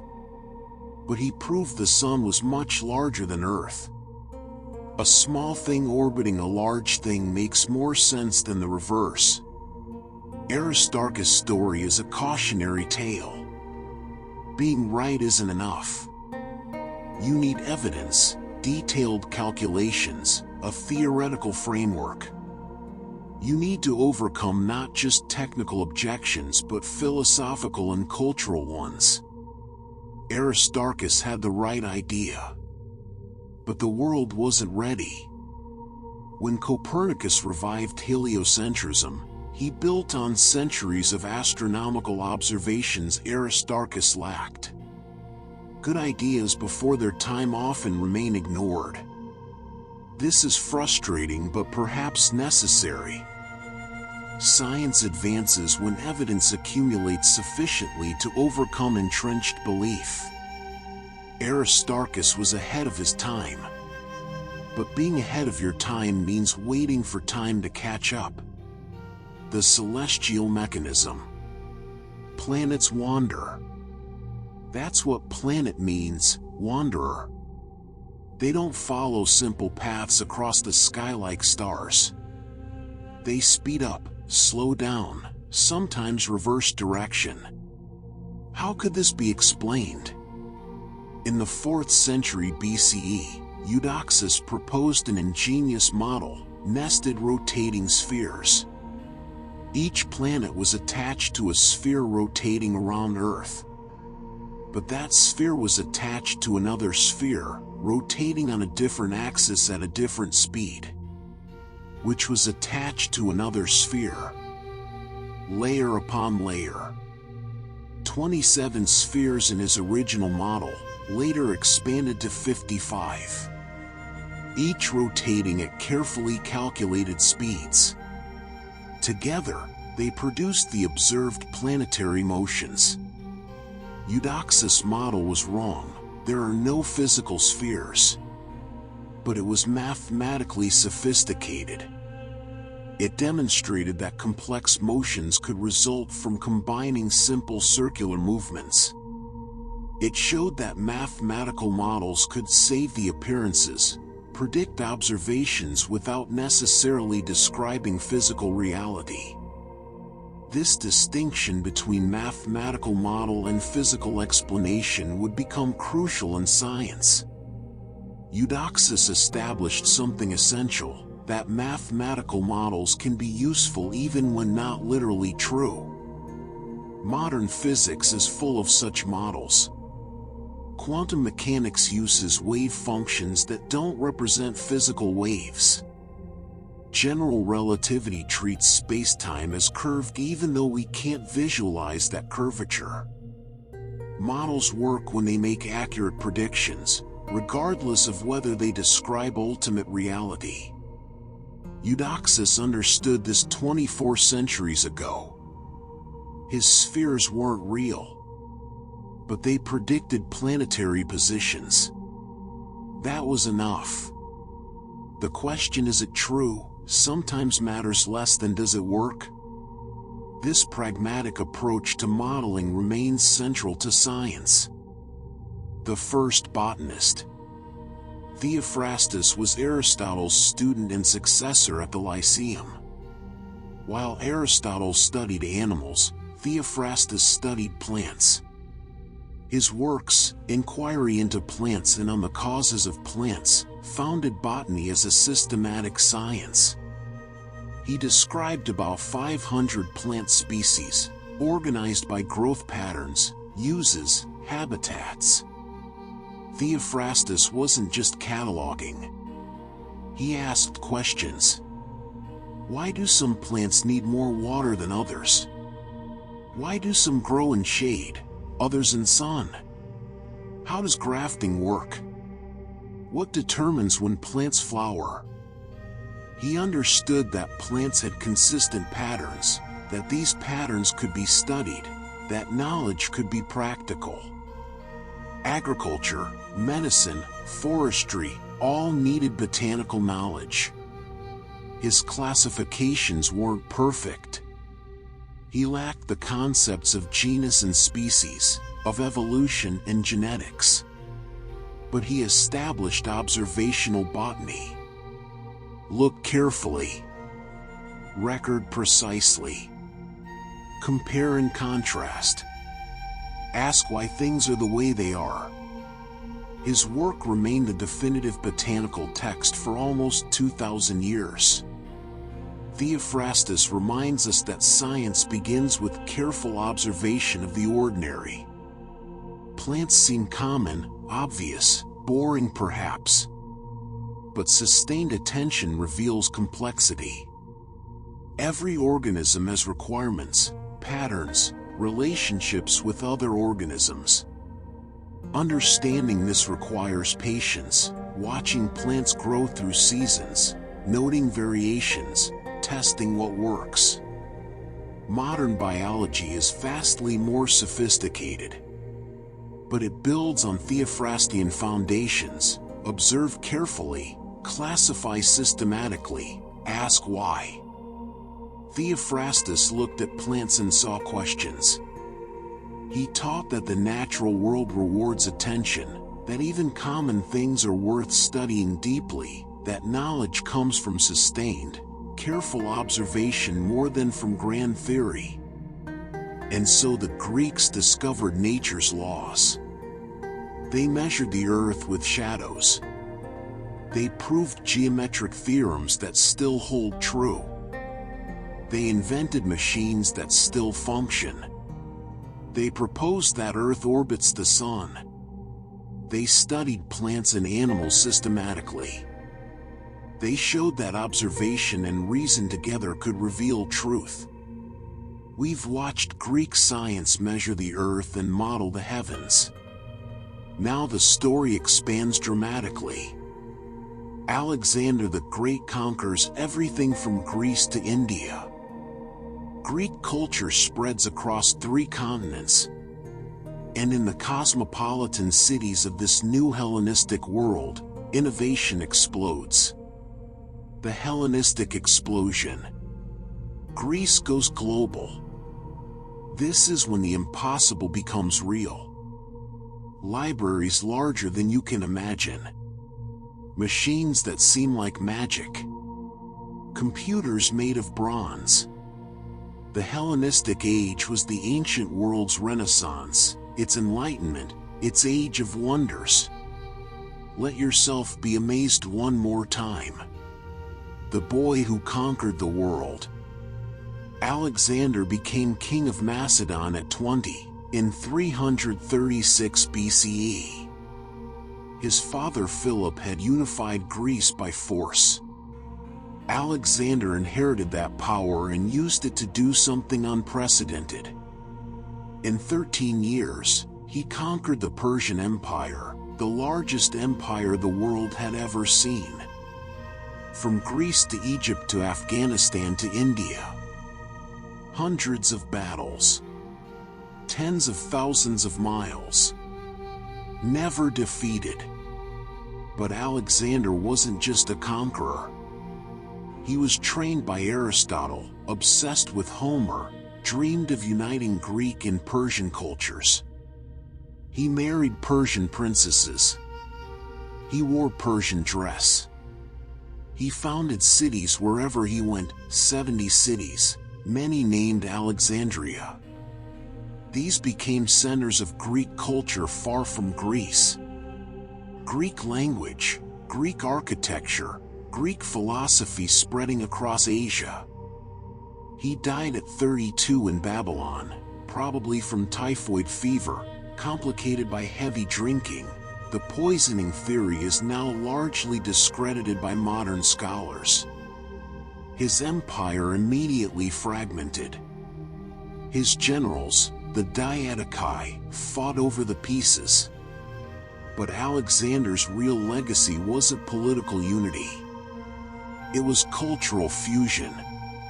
The Hellenistic world he created blended Greek, Egyptian, Persian, Indian influences. This cosmopolitanism, this mixing of cultures, produced extraordinary innovation. Alexander represents the power and peril of conquest-driven cultural diffusion. He spread Greek civilization by force. Many conquered peoples resented Greek dominance even as they adopted Greek language and customs. But conquest created networks, trade routes, communication systems, shared languages that enabled unprecedented exchange of ideas. It creates both opportunity and resentment. It spreads some cultures at the expense of others. But it also enables collaboration and innovation impossible in isolation. Alexander's legacy is complicated.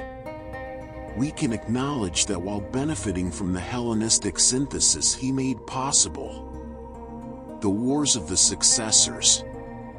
When Alexander died, his generals immediately started fighting over his empire.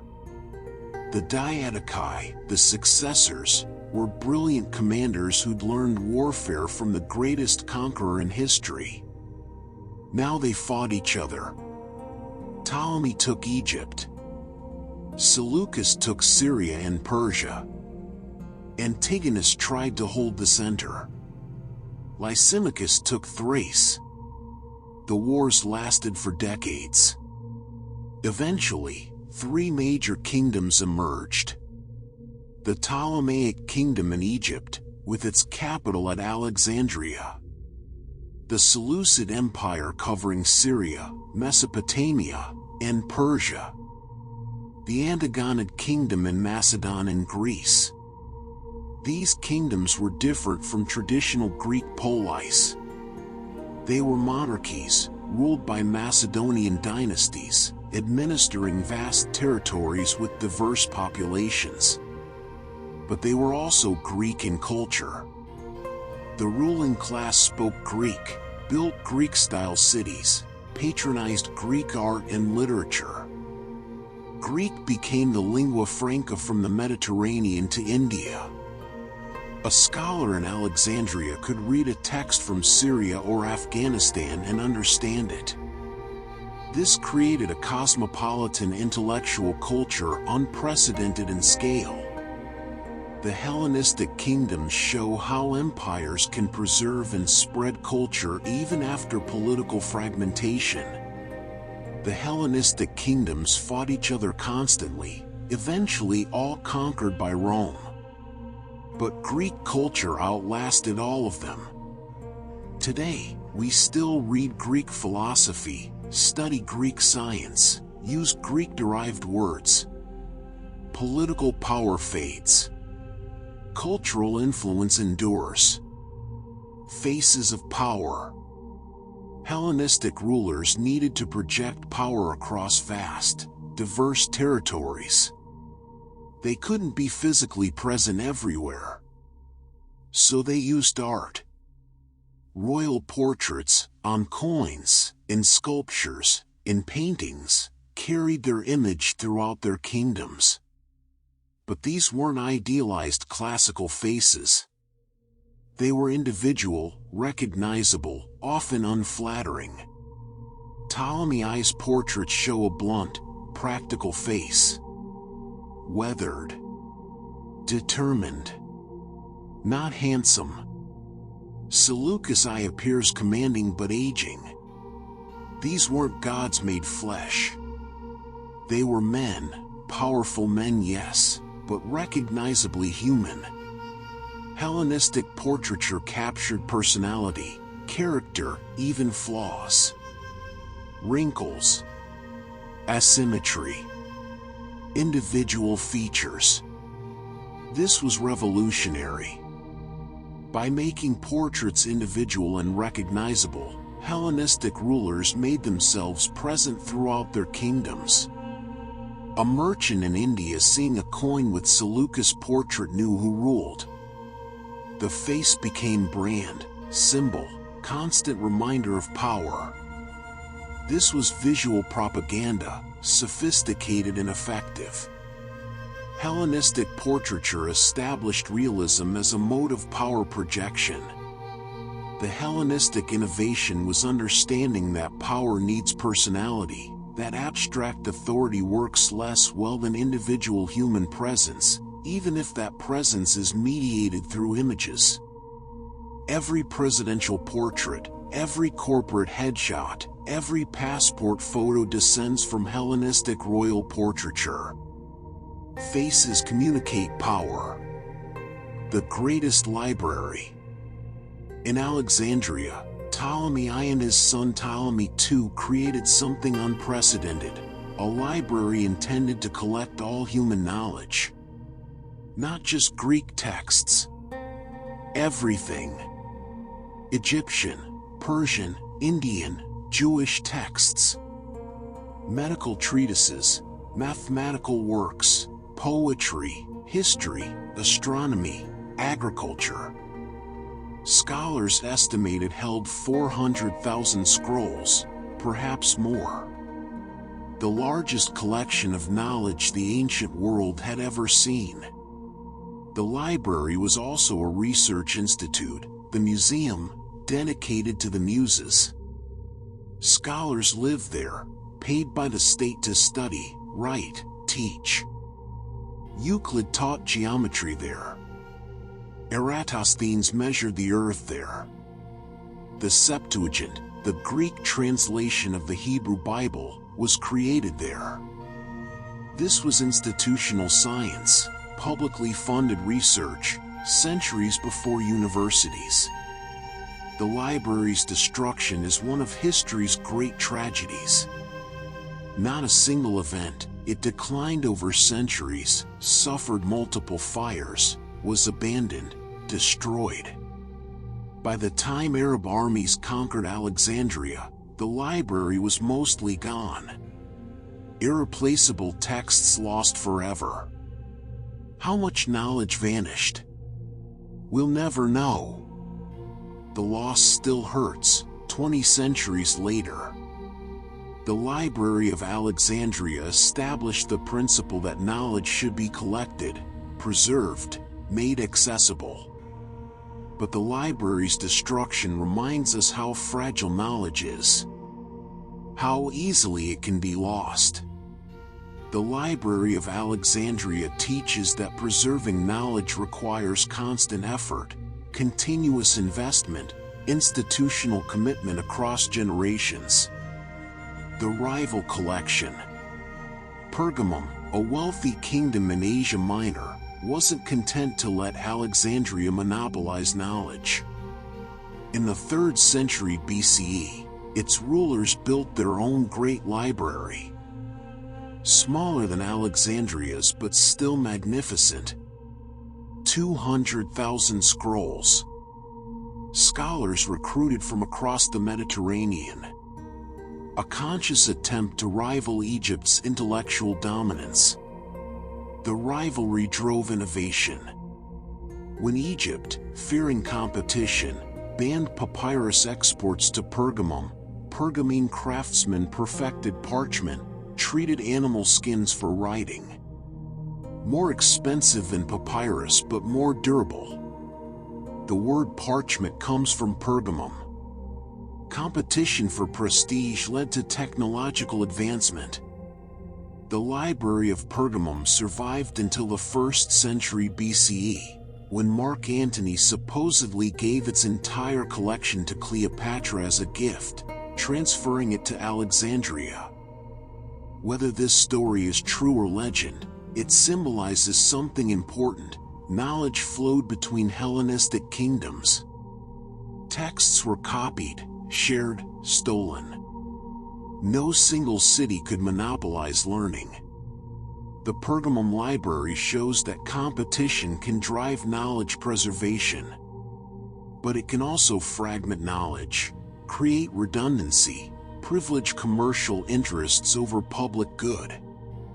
The Hellenistic library rivalry was state-sponsored, rulers invested in knowledge for prestige. The ancient computer.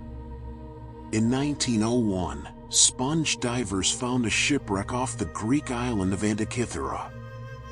Among the artifacts was a corroded lump of bronze. When cleaned and studied, it revealed something impossible. Gears. Dozens of precisely cut bronze gears. An ancient machine of astonishing complexity. Built around 100 BCE. Lost for 2,000 years. The Antikythera mechanism is an astronomical calculator. Turn a crank, and gears rotate to show positions of the sun, moon, and planets. It predicted eclipses. It tracked the Olympic Games' 4-year cycle. It had at least 30 gears, possibly more. The precision of the gearing, the tooth profiles, the gear ratios, wouldn't be matched until 14th century European clockwork. This device is from 1st century BCE Greece. How is it possible? We still don't fully understand. X-ray imaging has revealed internal structure, inscriptions, functional details. But questions remain. Who built it? Was it unique, or were there others? How did ancient craftsmen achieve such precision? The Antikythera mechanism proves that Hellenistic technology was far more advanced than we imagined. The Antikythera mechanism forces us to reconsider ancient capabilities. Greeks built computers 2,000 years earlier. What else were they capable of that left no trace? How much technology was lost when the Hellenistic world collapsed? The mechanism reminds us that history isn't linear progress. Capabilities can be lost. Knowledge can vanish. We shouldn't assume we're always advancing. Sometimes we're rediscovering what ancients already knew. The mechanism is humbling. A bronze-corroded lump that changes our understanding of what humans could do in the ancient world. Predicting the darkness. The Antikythera mechanism didn't just track planetary positions. It predicted eclipses using the Saros cycle, the 223 lunar month period after which eclipse patterns repeat. This cycle was known to Babylonian astronomers. But the Greeks incorporated it into a mechanical calculator. Turn the gears. Read the dial. Know when the moon will darken the sun, when Earth's shadow will cross the moon. Eclipse prediction seems magical. The sun disappears in daylight. The moon turns blood red. Primitive peoples might see divine anger. But Greeks saw patterns. Mathematical patterns that could be calculated, predicted, mechanized. This represents a profound worldview. Nature follows laws. Those laws can be understood. Understanding enables prediction. The future becomes knowable through mathematics. The eclipse calculator also served practical purposes. Eclipses affected navigation, agriculture, military campaigns. Knowing when they'd occur was valuable. But beyond practicality, the mechanism demonstrated knowledge as power. The person who can predict eclipses has status, authority, appears to command nature itself. Eclipse prediction represents the triumph of pattern recognition over superstition. But the principle, that observation, mathematics, and mechanism can reveal future states, is ancient. The Antikythera eclipse calculator proves that Greeks understood this 21 centuries ago.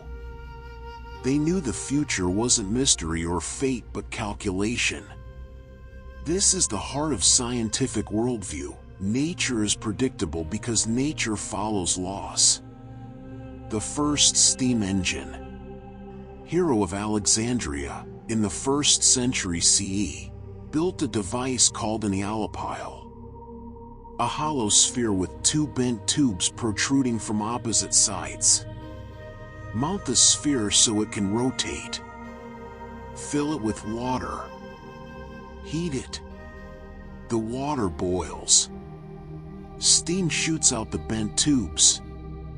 Reaction force spins the sphere faster and faster. It's a steam engine.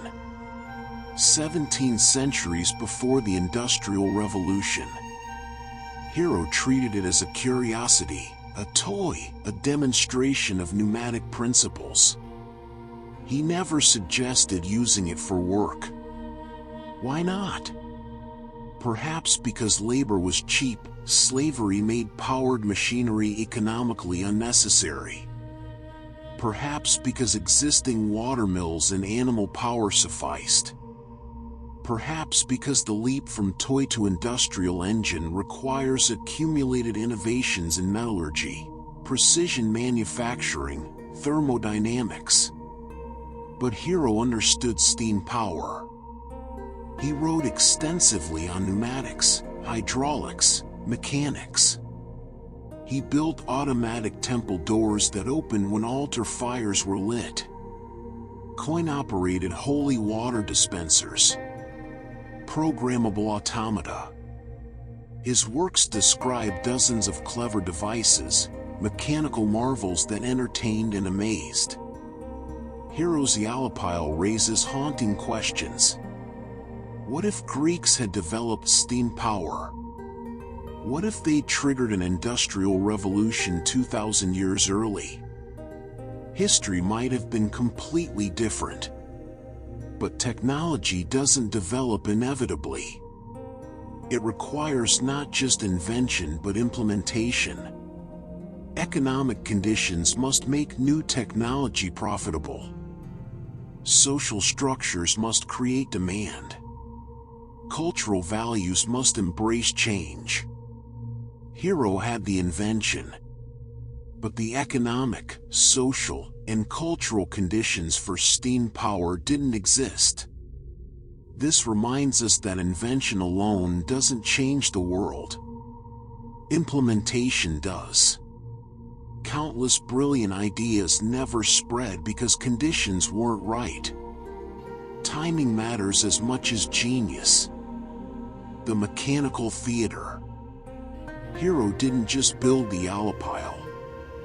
He created entire mechanical theaters, automata that performed plays without human intervention. Tiny mechanical figures moved across stages. Ships sailed. Doors opened and closed. All powered by falling weights and rotating drums with pegs that triggered mechanisms at precise moments. Programmable machinery. Software written in bronze and rope. One of Hero's automata depicted the story of Nauplius. The mechanical theater showed Greek ships at sea, then a storm, ships sinking, survivors reaching shore, Athena appearing. All automated. Performed repeatedly with perfect consistency. This was entertainment, certainly. But it was also applied engineering. Hero understood gearing, timing, energy storage, sequential control. These are the fundamentals of automation. His treatise on automata making explains construction methods in detail. Enough that modern engineers have reconstructed his devices and confirmed they work. Hero wasn't describing fantasies. He built functional machines and documented how others could build them too. Hero's automata are ancestors of all programmable machines. Music boxes. Player pianos. Jacquard looms. Early computers. The principle is identical. Store a program. Hero used pegged drums. We used digital memory and execute it automatically. Hero understood that complex behavior can emerge from simple mechanisms following stored instructions. This is the essence of programming. Every computer running software, every robot following programmed instructions, every automated factory, all descend conceptually from Hero's mechanical theater. He proved that machines can replace human action through stored programs. We've made it electronic. But the principle is 20 centuries old. Hydraulis, music from water.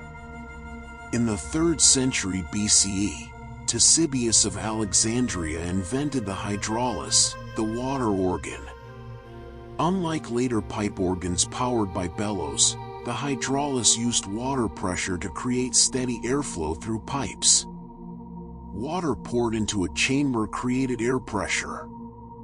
That pressure drove air through pipes. Keys controlled which pipes sounded.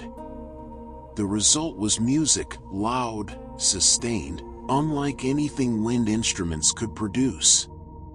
The hydraulis became popular throughout the Hellenistic world and later in Rome. It played in theaters, circuses, private performances. It was complex machinery producing art. Engineering serving beauty. The technology was sophisticated: air pressure regulation, valve mechanisms, acoustic tuning. Building a hydraulis required understanding of pneumatics, hydraulics, acoustics, mechanical engineering. Ctesibius was a prolific inventor. Beyond the hydraulis, he created accurate water clocks, improved catapults, invented the force pump for firefighting. He was court inventor for the Ptolemies, state-sponsored engineer creating both practical devices and entertainment. His work shows how Hellenistic rulers invested in technology. The water organ represents technology in service of art. Not every invention is purely practical. Sometimes we build complex machinery just to make beautiful sounds, beautiful sights, beautiful experiences. Modern concert halls use sophisticated acoustics. Electronic music requires complex technology. Film and video games are technological marvels serving aesthetic purposes. Ctesibius understood that technology and art aren't opposites. That engineering can serve beauty. That the most sophisticated machinery might exist simply to create pleasure. This remains true. Some of our most advanced technology, high-definition displays, surround sound, virtual reality, exists primarily for entertainment. Creating beauty through technology is ancient tradition. And so the Hellenistic world flowered. Alexander spread Greek culture across continents. His successors built kingdoms that patronized science and art. Libraries preserved knowledge from a dozen civilizations. Engineers built machines that wouldn't be matched for centuries. The Antikythera mechanism predicted eclipses. Hero's steam engine spun. Automated theaters performed. Water organs played music through hydraulic pressure. We've traveled through 25 centuries. From Minoan palaces to Alexander's empire. From the Greek Dark Age to the Hellenistic Explosion. From Socrates' questions to Hero's steam engine. Now we ask the final question. The long shadow. Legacy. What remains? Ancient Greece ended long ago. The Romans conquered it. Christianity displaced its religion. The language evolved. The cities crumbled. Yet Greece never truly died. Its shadow stretches across time to touch us today. In ways we barely notice. In ways we can't escape. The invention of history. Before Herodotus, people told stories about the past. Myths, legends, genealogies, kings' deeds preserved in poetry. But Herodotus, writing in the 5th century BCE, did something different. He investigated. He traveled. He interviewed witnesses. He recorded customs, geography, stories from multiple peoples.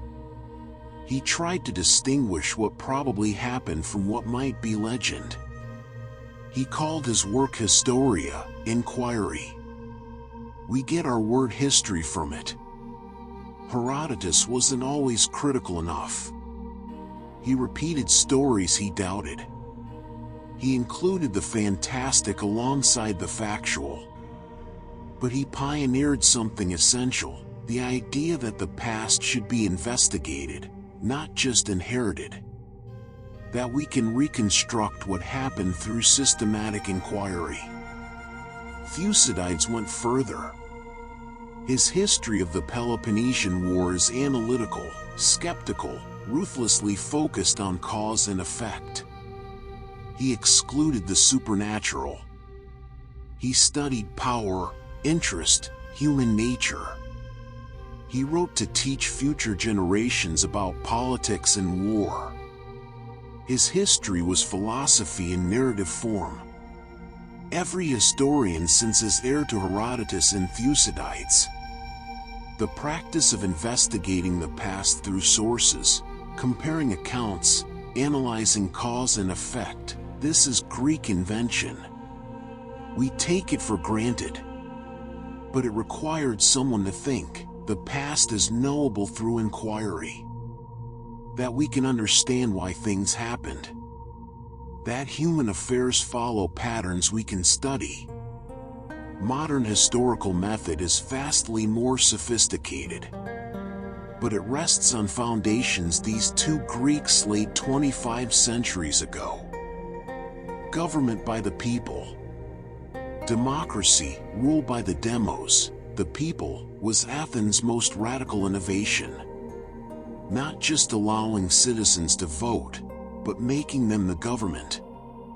Citizens voted directly on laws. They served as jurors. They held office by lottery. No professional politicians. No permanent bureaucrats. Just citizens governing themselves. Athenian democracy was limited, yes. Only adult male citizens could participate. Women, slaves, foreigners were excluded. The majority was small. But within those limits, democracy was real and direct. This was revolutionary. Most societies were monarchies or oligarchies. Athens proved that ordinary people could govern, that collective decision-making could function, that democracy was possible. The word democracy comes from Athens. The ideal of citizen equality comes from Athens. The belief that people can govern themselves comes from Athens. Every modern democracy, however different from ancient Athens, traces its conceptual lineage to that small city-state experimenting with radical self-governance. Modern democracies are mostly representative, not direct. We elect officials rather than voting on every law. We're larger, more complex, more diverse than Athens. But the core idea, that legitimate government requires popular consent, that citizens should participate in decisions affecting them, this is Athenian. Every debate about voting rights, political participation, democratic legitimacy echoes arguments first made in Athens' assembly. Democracy's birth in Athens was messy, limited, imperfect. but it proved democracy possible. That was enough. Written law.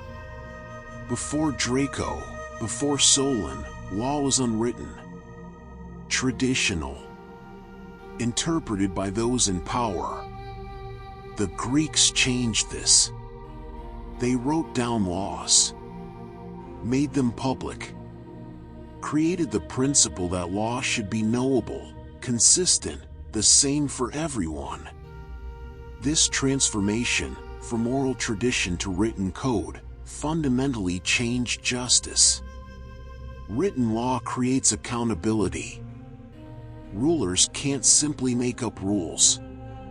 Judges can't arbitrarily change interpretations. Citizens can know what's prohibited, what's required. Written law makes justice more predictable, more fair. It doesn't eliminate corruption or inequality, but it constrains arbitrary power in ways oral tradition cannot. The Greek principle that law must be written, public, and equally applied became foundation of Western legal systems. Roman law built on it. Medieval codes assumed it. Modern constitutions embody it. The rule of law, as opposed to rule by individuals, requires written legal codes. The Greeks didn't invent this alone, but they established it as civic ideal. Every time we look up a law, cite a statute, argue about constitutional interpretation, we're relying on the Greek innovation of legal codification. The idea that law should be written seems obvious now. It wasn't obvious then. It required conscious choice to move from flexible oral tradition to rigid written code. That choice enabled modern legal systems. Written law has costs, inflexibility, inability to adapt quickly, endless arguments over interpretation. But it has enormous benefits. Predictability, transparency, limits on arbitrary power. The Greeks showed us this trade-off and chose written law. We've lived with that choice ever since. Words that conquered the world. You speak Greek right now. Not fluently, perhaps, but constantly. Every time you use words like philosophy, democracy, telephone, photography, biology, psychology, technology, economy, you're speaking Greek. English has thousands of Greek-derived words. So do most European languages. This happened because Greek became the language of learning. After Alexander, Greek was the lingua franca of the Mediterranean. Roman elites spoke Greek. Early Christians wrote in Greek. Byzantine scholars preserved Greek texts. Renaissance humanists revived Greek studies. Scientists needed Greek and Latin to name discoveries. Greek became the default source for new technical vocabulary. Greek structure, its ability to combine roots into new compounds, made it perfect for creating technical terms. Tele plus phone equals telephone, far voice. Photo plus graph equals photograph, light writing. Every new science needs new words. Greek provides them. Biology, geology, astronomy, archaeology, fields named in Greek, filled with Greek-derived terminology. Greek's linguistic legacy means ancient Greeks are present in modern thought. Every time we use their words, we import their concepts. Democracy carries assumptions about political participation. Philosophy embodies the Greek idea that wisdom should be loved, pursued. Theater retains echoes of religious ritual. Language shapes thought. By using Greek words, we think partly in Greek categories. This isn't deterministic. We can redefine words, add new meanings. But linguistic influence is real. Ancient Greeks live on in the words we speak, shaping how we think about politics, science, art, life itself. The liberal arts. Greek education shaped Western educational ideals. Not vocational training but paideia, the formation of a complete person. Educated Greeks studied grammar, rhetoric, logic, mathematics, music, astronomy, gymnastics. These became the liberal arts, studies appropriate for free people, liberating rather than merely practical. The Greek model emphasized broad learning. You shouldn't just master a trade. You should understand literature, philosophy, mathematics, music. Education cultivates judgment, character, civic virtue. An educated person participates effectively in democratic society, thinks critically, appreciates beauty, lives well. This ideal persisted through Rome, through medieval universities, through Renaissance academies, into modern liberal arts education. The idea that college should include humanities alongside professional training, that's Greek. The belief that education should develop the whole person, not just job skills, that's Greek. Debates about educational purpose often pit Greek ideals against vocational pragmatism. Today, liberal arts education is under pressure. It's expensive, doesn't guarantee employment, seems impractical. Yet the Greek ideal persists. That education should teach you to think, not just to do. That broad learning makes better citizens, fuller humans. That studying philosophy or history or art has value beyond economic utility. We keep debating this because we've never resolved it. The tension between Greek educational ideals and practical necessity remains. Every argument about educational purpose, should college prepare workers or citizens? Train minds or hands, echoes debates that began in ancient Greece. Observation, hypothesis, test. The scientific method, observe, hypothesize, predict, test, has Greek roots. The Ionian philosophers observed nature and proposed natural explanations. Hippocratic doctors recorded case histories systematically. Aristotle emphasized empirical observation. Archimedes combined mathematics with experiment. The Greeks established that nature could be understood through systematic inquiry. They didn't have modern scientific method fully developed. They lacked controlled experiments, statistical analysis, peer review. But they had the core insights, that nature is regular, that it can be studied, that observation and reason together reveal truth. They separated natural from supernatural explanation. They showed that human reason could comprehend the cosmos. Greek science had limits. They often relied on logic rather than experiment. They sometimes let philosophical assumptions override evidence. But they created intellectual space for science to develop.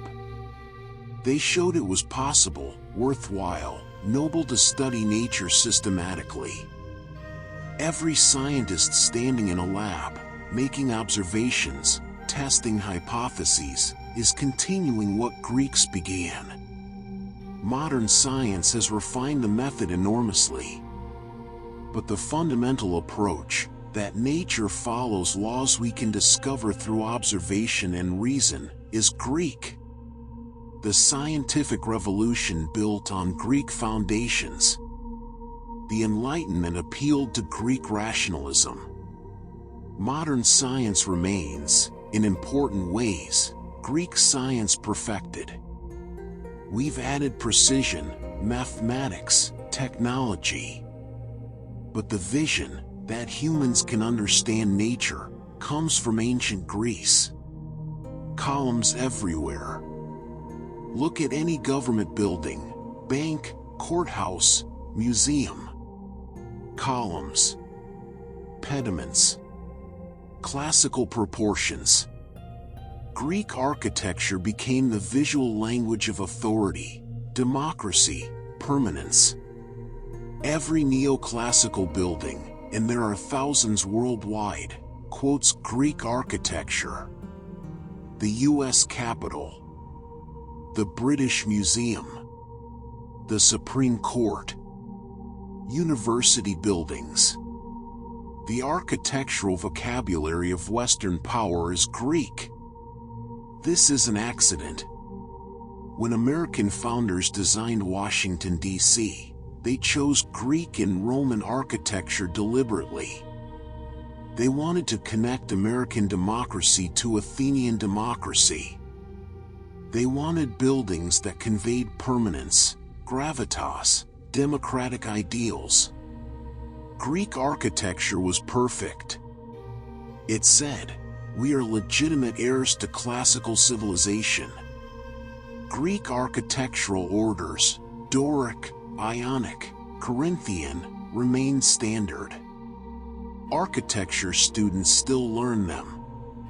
Designers still use them. 2,500 years after the Parthenon, we're still building variations on Greek temples.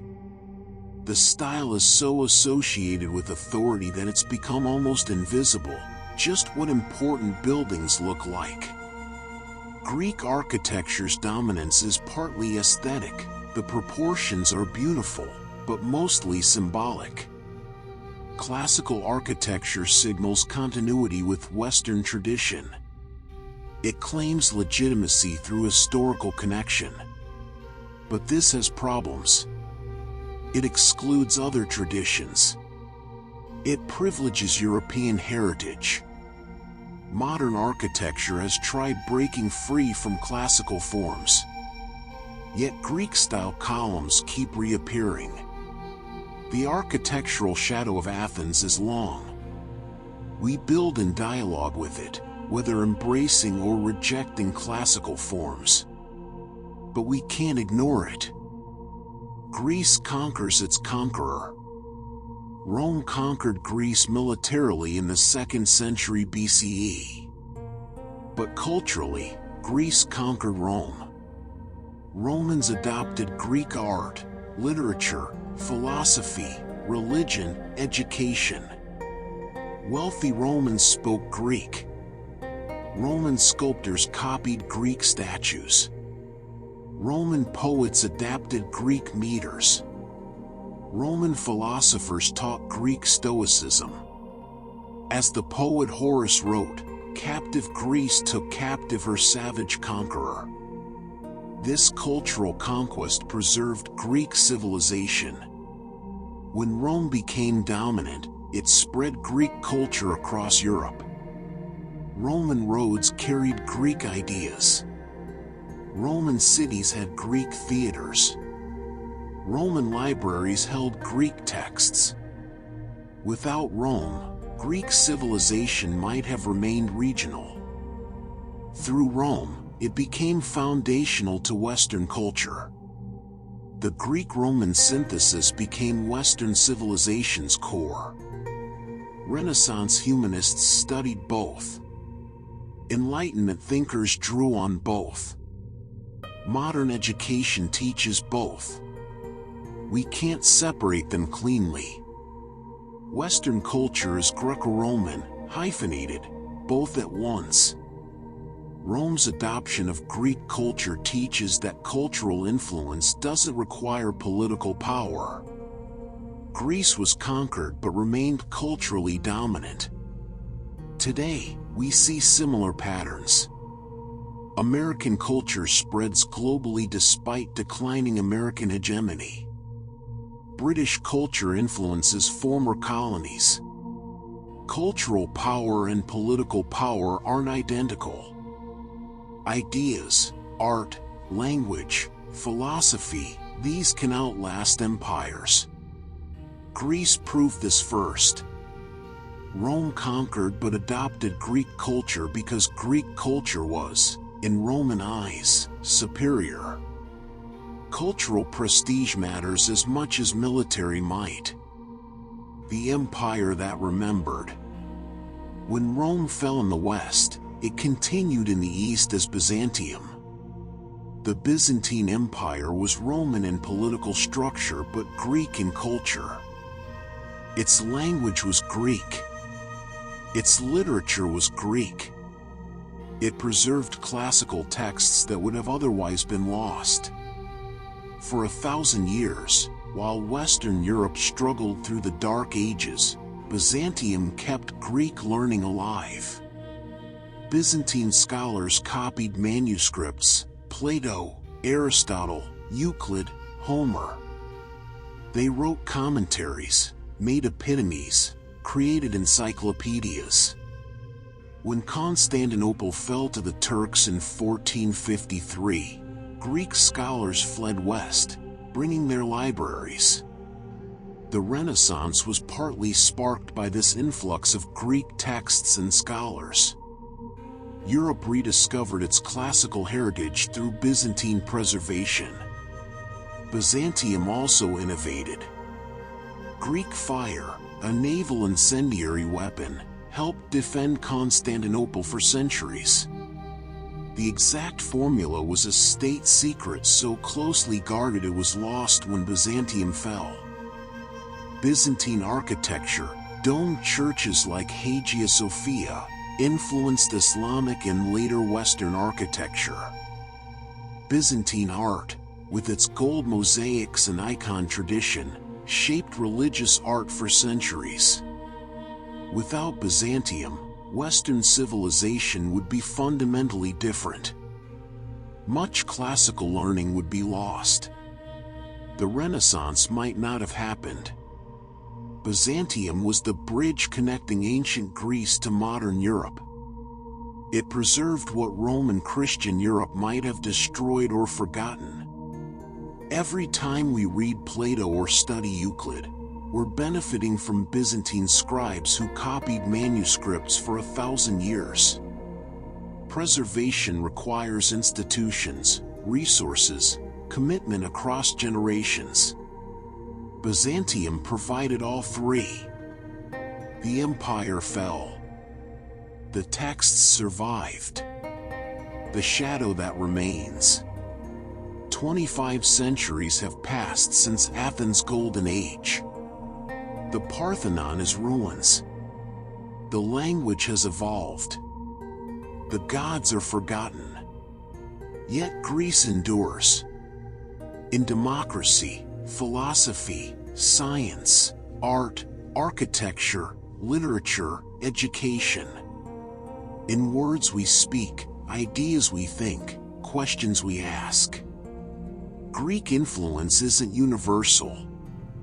Other civilizations, Chinese, Indian, Islamic, African, developed independently, with different values, different achievements. Western civilization's Greco-Roman roots aren't humanity's only or best roots. Greek democracy was limited and flawed. Greek philosophy had blind spots. Greek science was incomplete. But within Western tradition, and Western tradition has, for better and worse, spread globally, Greece is foundational. The questions Greeks asked are still our questions. How should we live? What can we know? What is justice? How should we govern ourselves? What is beauty? How do we understand nature? Every Western answer to these questions, whether it agrees with Greek answers or not, responds to Greek formulations. Ancient Greece's enduring influence is both gift and burden. Gift, they gave us democracy, philosophy, science, so much that's valuable. Burden, their influence can obscure other traditions, make Western civilization seem universal when it's particular. We can appreciate Greek achievements while recognizing limits. We can learn from Greece while learning from other cultures too. Greece's shadow is long, but shadows share space. Other lights illuminate other truths. Ancient Greece matters enormously, but it's not everything. And so our journey ends. We've traveled from Minoan ships on wine-dark seas to Byzantine scribes preserving manuscripts. From the geometric patterns painted on Dark Age pottery to the Antikythera mechanism's bronze gears. From Socrates asking uncomfortable questions to Hero's steam engine spinning. From hoplites and the phalanx to the Library of Alexandria holding human knowledge. Ancient Greece was never perfect. Its democracy excluded most people. Its philosophy was created by a wealthy few. Its achievements rested on slavery. Its wars were brutal. Its empires exploited. We can acknowledge all this while still recognizing what Greece gave the world. The idea that humans can govern themselves. That nature follows laws we can discover. That beauty matters. That questions should be asked. That the past can be understood. That education should develop complete human beings. These aren't universal truths. They're Greek innovations. We've built on them, modified them, sometimes rejected them. But we can't escape them. Greece lives in words we speak, in buildings we construct, in questions we ask, in how we think about democracy, science, art, education, justice, beauty, truth. The shadow is long. The influence endures. Ancient Greece ended, but it never really died.